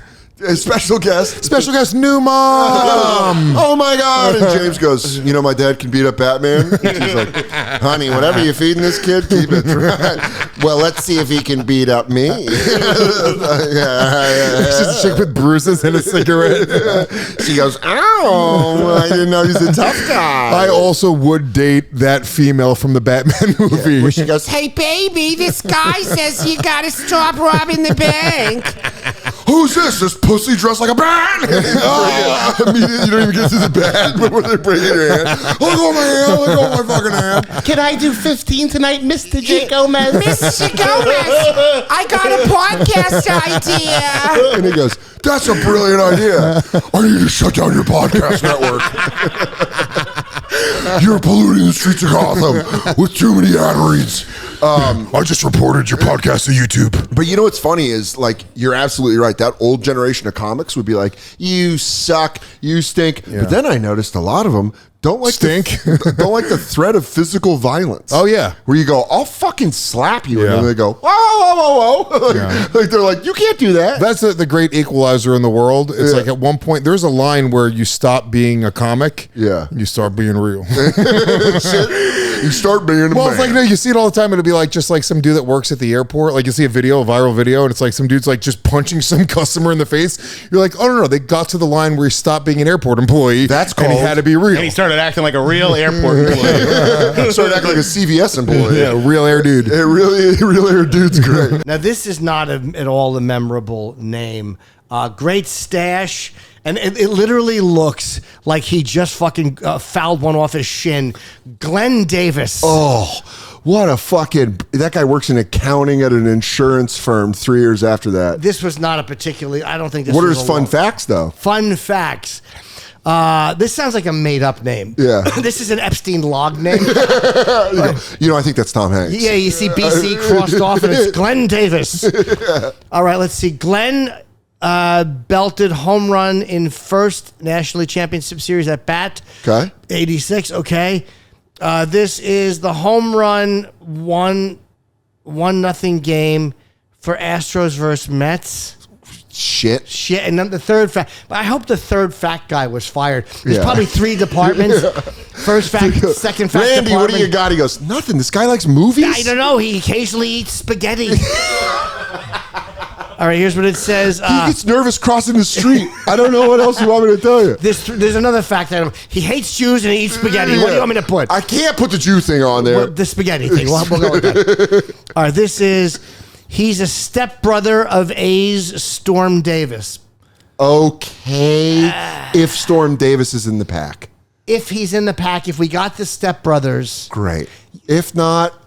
Worthless. Fuck that. Also, that's just a shit fact. I'll It tell really you what's does. even more shit. This is even more shit. When you have 7 cards and one of them is the list of other players. What are you doing? What a fucking bummer. Tops, you cheap fucks. 1987, you give us a sweatshirt preview and what we don't have. And the little thing to check off. Yeah, this was a real. Ugh. Let's see who we're missing, though. Who we missing? We're missing some good ones. Andy Van Slyke. Oh my God, he came in the Whoa! car. That has to be on purpose. Kirk Gibson is great. Kirk Gibson, sure. Len Dykstra is the one you Sure, want. I'm classic stories. You want that one. I'm trying to... Carlton Fisk. Again, I never liked Carlton Fisk because he was a Boston Red Sox. Well, that fucking amazing moment of him in 78, I think it was, or 76. Mookie Wilson. Fun.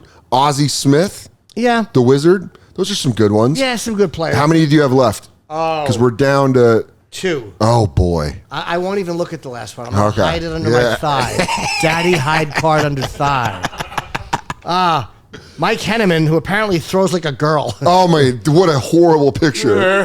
hey, throw it over here, sissy. Hey, who are you playing catch with? Oh, my sister. She has Bell's palsy. I probably should have said cerebral palsy because that's the hand. You know, he got to the league on the most amount of giggles behind his back. They go, oh, look, it fell. He's a hitter. He's not. He's either throwing a baseball or slapping a man who just pinched his ass. No, and then what are his fun facts? These are going to be great.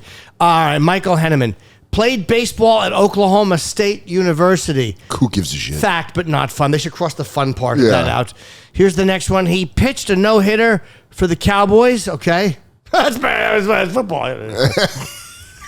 Guy who goes with the obvious. I hate that so much. Oh, no, God damn it. Shoulder wrestlers back. The shoulder I thought we were wrestler. fucking done. I thought we were, God damn it, shoulder wrestlers back. brother, look, they played the Cowboys are football, brother. Somewhere in heaven, Robin Williams goes, that's a good bit. Little cocaine. That thing would really go a long way.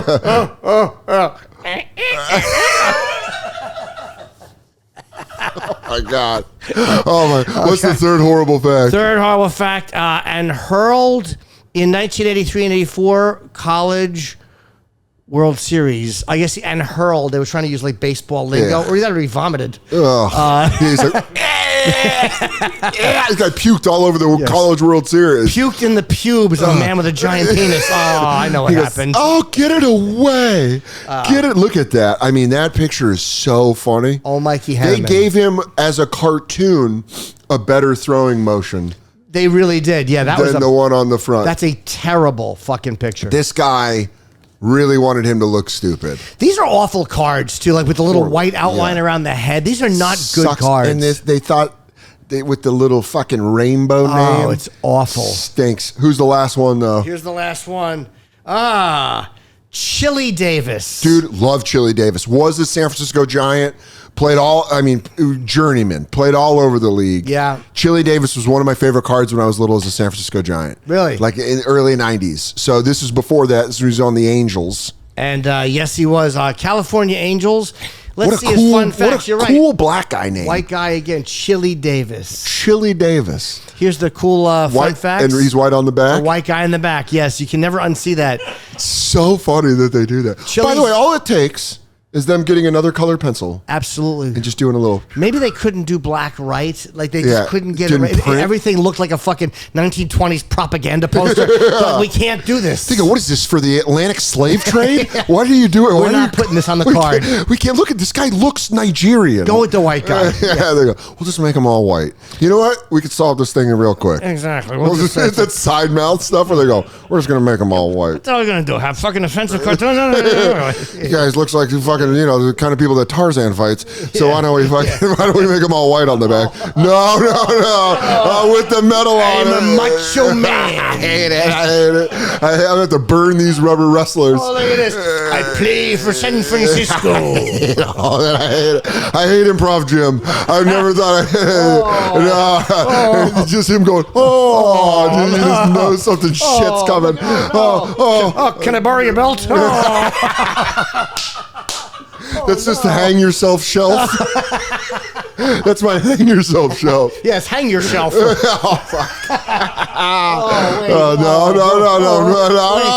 But I'm feeling it. Too much. I'm feeling No, it. you're not. No, you're not. Just go back to Chili Davis. What are his 3 facts? I can wait one more. I'm trying to block the improv. I'm trying to block. Garbage time. Hat. My wife's hat.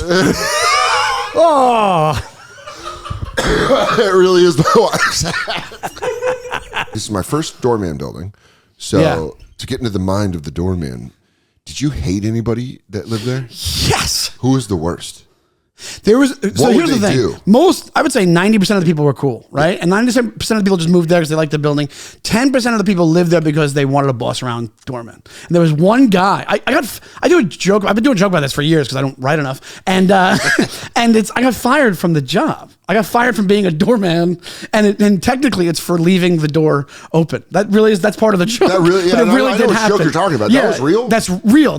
So you left the door open. So what we used to do is we'd prop the door open when it was nice out, and it'd be like nice and breezy. Because it was like 2 regular doors and then a revolving door in the middle, right? Yeah. And it was so stupid. So you'd have to, they walked over to the regular door, you'd have to open that, but we try to encourage people to go to the revolving door, and then you would just go like this, like flip it with your hand, but you weren't doing anything. You were just like standing next to a revolving door, right? So when it was summertime and it was nice or like fall. You start speeding it up. It was like the Price is Right You wheel. go, I might trap you in there. They're like, I just want to go upstairs. Just please let me go upstairs. Sean goes, nah, you're trapped. You're trapped. Like a rat. Like, there's an old lady fucking slamming on the glass. I'm like, you're in my world now. You gave me the power. Never give people the power. You and all your rich friends are right. You never give people the power. And they're like, That's our Les Miserables. That's your revolution. And there was actually this plaque outside. This is what's crazy about Scotland. When you're not in America and you see how long shit's been around, and then you look and you go, we're 250 years old. You're babies. We're like 12-year-olds drinking wine on vacation in Spain, and we're adults. Yeah. I was smoking. Scotland's just your 75-year-old granddad drinking whiskey, being like, it's all going to be shit. You don't know it's going to fucking. But I was just like, smoking a joint in this, like, it was raining, and it was like I was in this like coat where there's this plaque, and I just start reading this plaque, and the plaque is like, here is the school where the first 2 American doctors were trained. Yeah. The first 2 doctors in Philadelphia that came over from Edinburgh and were trained at this school. Yeah. And I'm sitting there reading it, and I'm like, what the fuck? Yeah. Unfortunately, they were doctors in phrenology. Yeah, that's always the shit where they go. That's why they went to America. If you read their papers, it was on the Mandingo. It wasn't good. It was pretty racist what they were studying.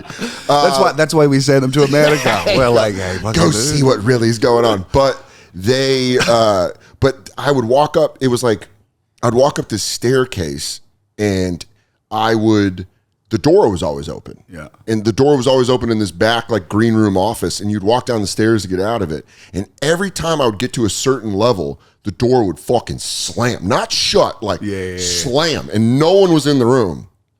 And you're like, all right, there's no explanation for that I can think of. There's no gust.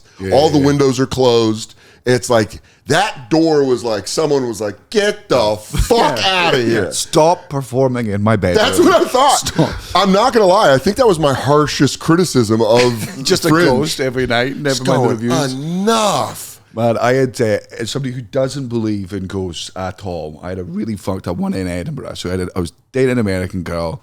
She was over, and I was like, the ghost tours are great, because even if you don't believe in ghosts, they're just showing you really historical parts. You grew up in Edinburgh, right? No, I grew up in Fife. In Fife, okay. So it's like, 45 minutes north. Okay, so outside, but the biggest city to you is Edinburgh. Okay, great. Yeah.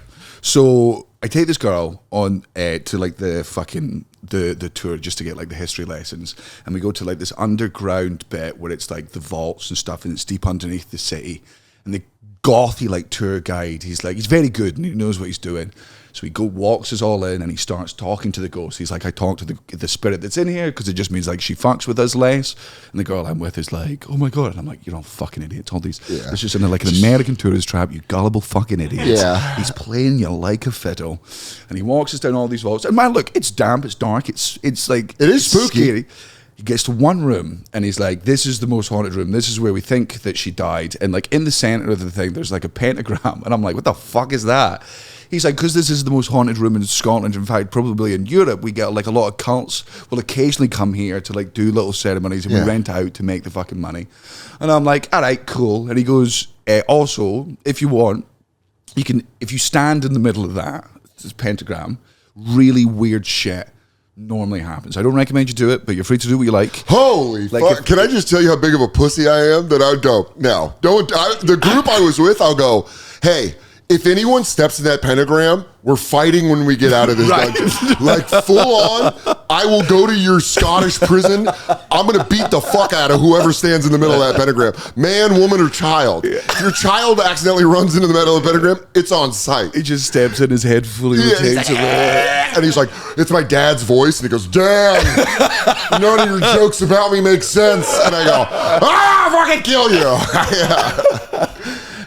So the girl I'm with, she's got the same reaction to you, because the second he says, it's terrifying. The second he says, if you step in there, I'm like, I'll do it. Like you're all gullible fucking idiots. Cause every horror film. So I step towards it. The girl I'm with sort of pulls me back, and he's like, look, a lot of people don't want to be in the room when this happens. So if you want to do it, all I ask is that you allow everyone who doesn't want to be in the room when you do this. And I'm like, cool.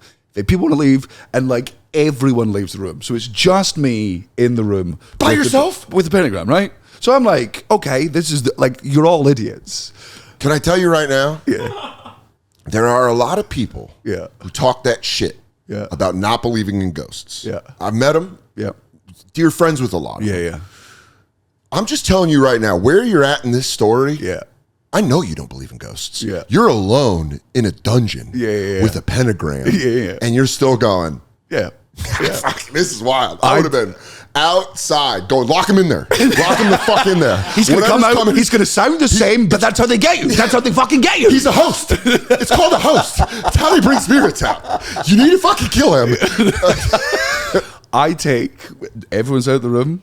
And I'm like, just give me like, I'll do it in 30 fucking seconds. I take one step towards the pentagram. I don't believe in ghosts. Yeah. I nearly faint. The second I take a step, my knee collapses in my left. I feel this fucking horrific chill all the way down my fucking spine. Like I managed to sort of catch myself, and I step back and I put my feet together, and I'm like, okay, there's got to be like a logical explanation for it. Oh, science brain. Science, heal me now. We go, obviously, what the medulla oblongata is sending us for. It was a perceived thing. It was. This is my brain. This is all mental. Yeah. Meanwhile, I'm behind you, just piss all over my jeans. I'm going like, it's like Abbott and Costello. I'm like, I walk out of the room, right, and all of them are there, and they're just like, "How was it?" And I'm like, "Yeah, it was fine." Idiots, and then we just continued. But you never. I never told the girl I was with. I absolutely. You never told. No, I'd made too much of a strong stance that ghosts didn't exist. What was it? Was it an immediate? Was it like? It was the second the second your foot hit down. No, I didn't even touch. I didn't even get to the thing. It's like I like my left foot goes forward and my right knee just fucking like buckles under me. Your body was like, we're not doing this. Yeah, and it just felt like, and there was a chill down my fucking spine, and then after that I was like, I'm probably not gonna fucking stay with that.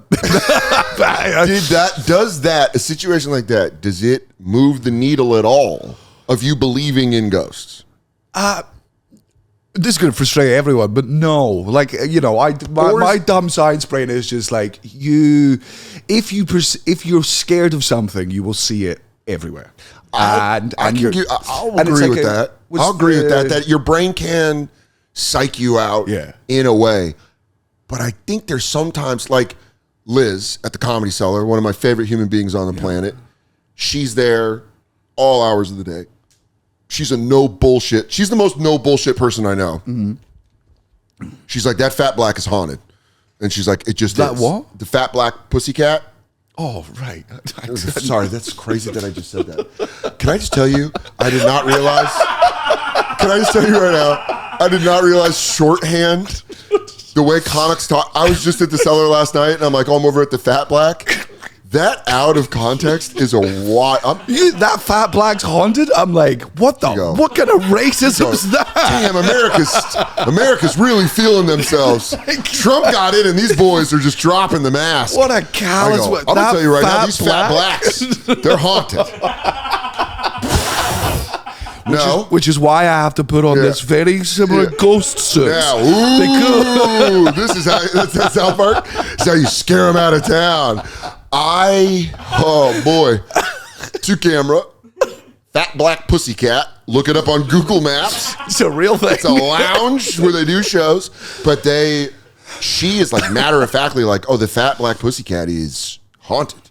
Yeah, it's haunted, and I'm like, no, it's not. No, they have cameras. Yeah. And she showed me a clip of it. He's seen it where they have like the lanterns. You've done shows there. It's like the side room. Yeah. Up, and it's like with the lanterns up thing. I haven't done it. Oh, really? No. What? I've only done the Cellar. Yeah. Oh, and I've done like Gotham. But the Cellar, have you done all the rooms at the Cellar? No, I've done 2 of them, I think. The big one and then the original room? Yeah. So the big one, the upstairs rooms, this is what I'm talking about. Oh, understood. So upstairs, it's the one on the left. Okay. And it's where they do new joke night and stuff. And it's got these lanterns that are basically hanging down that are low light. Yeah. And she was showing me this just fucking one night in the lobby, like next to the room. And she's like, oh yeah, look at this. And she goes to a part of it and one of the lights just goes wham and just slant like nothing moves. It just moves. And she's like, yeah, this room, that shit happens all the time. Wow. Like this place is definitely haunted. So that's always the part that moves the needle for me. Because I go, well, there is no science explanation for this. Does the molecules explode and fucking throw the thing? Yeah. Like your leg buckling as you step towards a fucking pentagram in a dungeon should be heavily front loaded. You should be aware that I'm saying that every time that you took a step towards a fucking pentagram. There's no way. I've watched too many horror movies. Yeah. I knew that would unlock and like I would start bleeding black goo or something, but it's like fat black goo. Thank you for watching. We're doing these watch alongs once every couple weeks. You'll never know who we're going to drop next, but thanks for watching it. And don't let your dog play football. Please, it's not good for the dog. No. In the long run. Mama, don't let your kids grow up to be cowboys, and kids, don't let your dogs play football. It's gonna crush their already weak hips.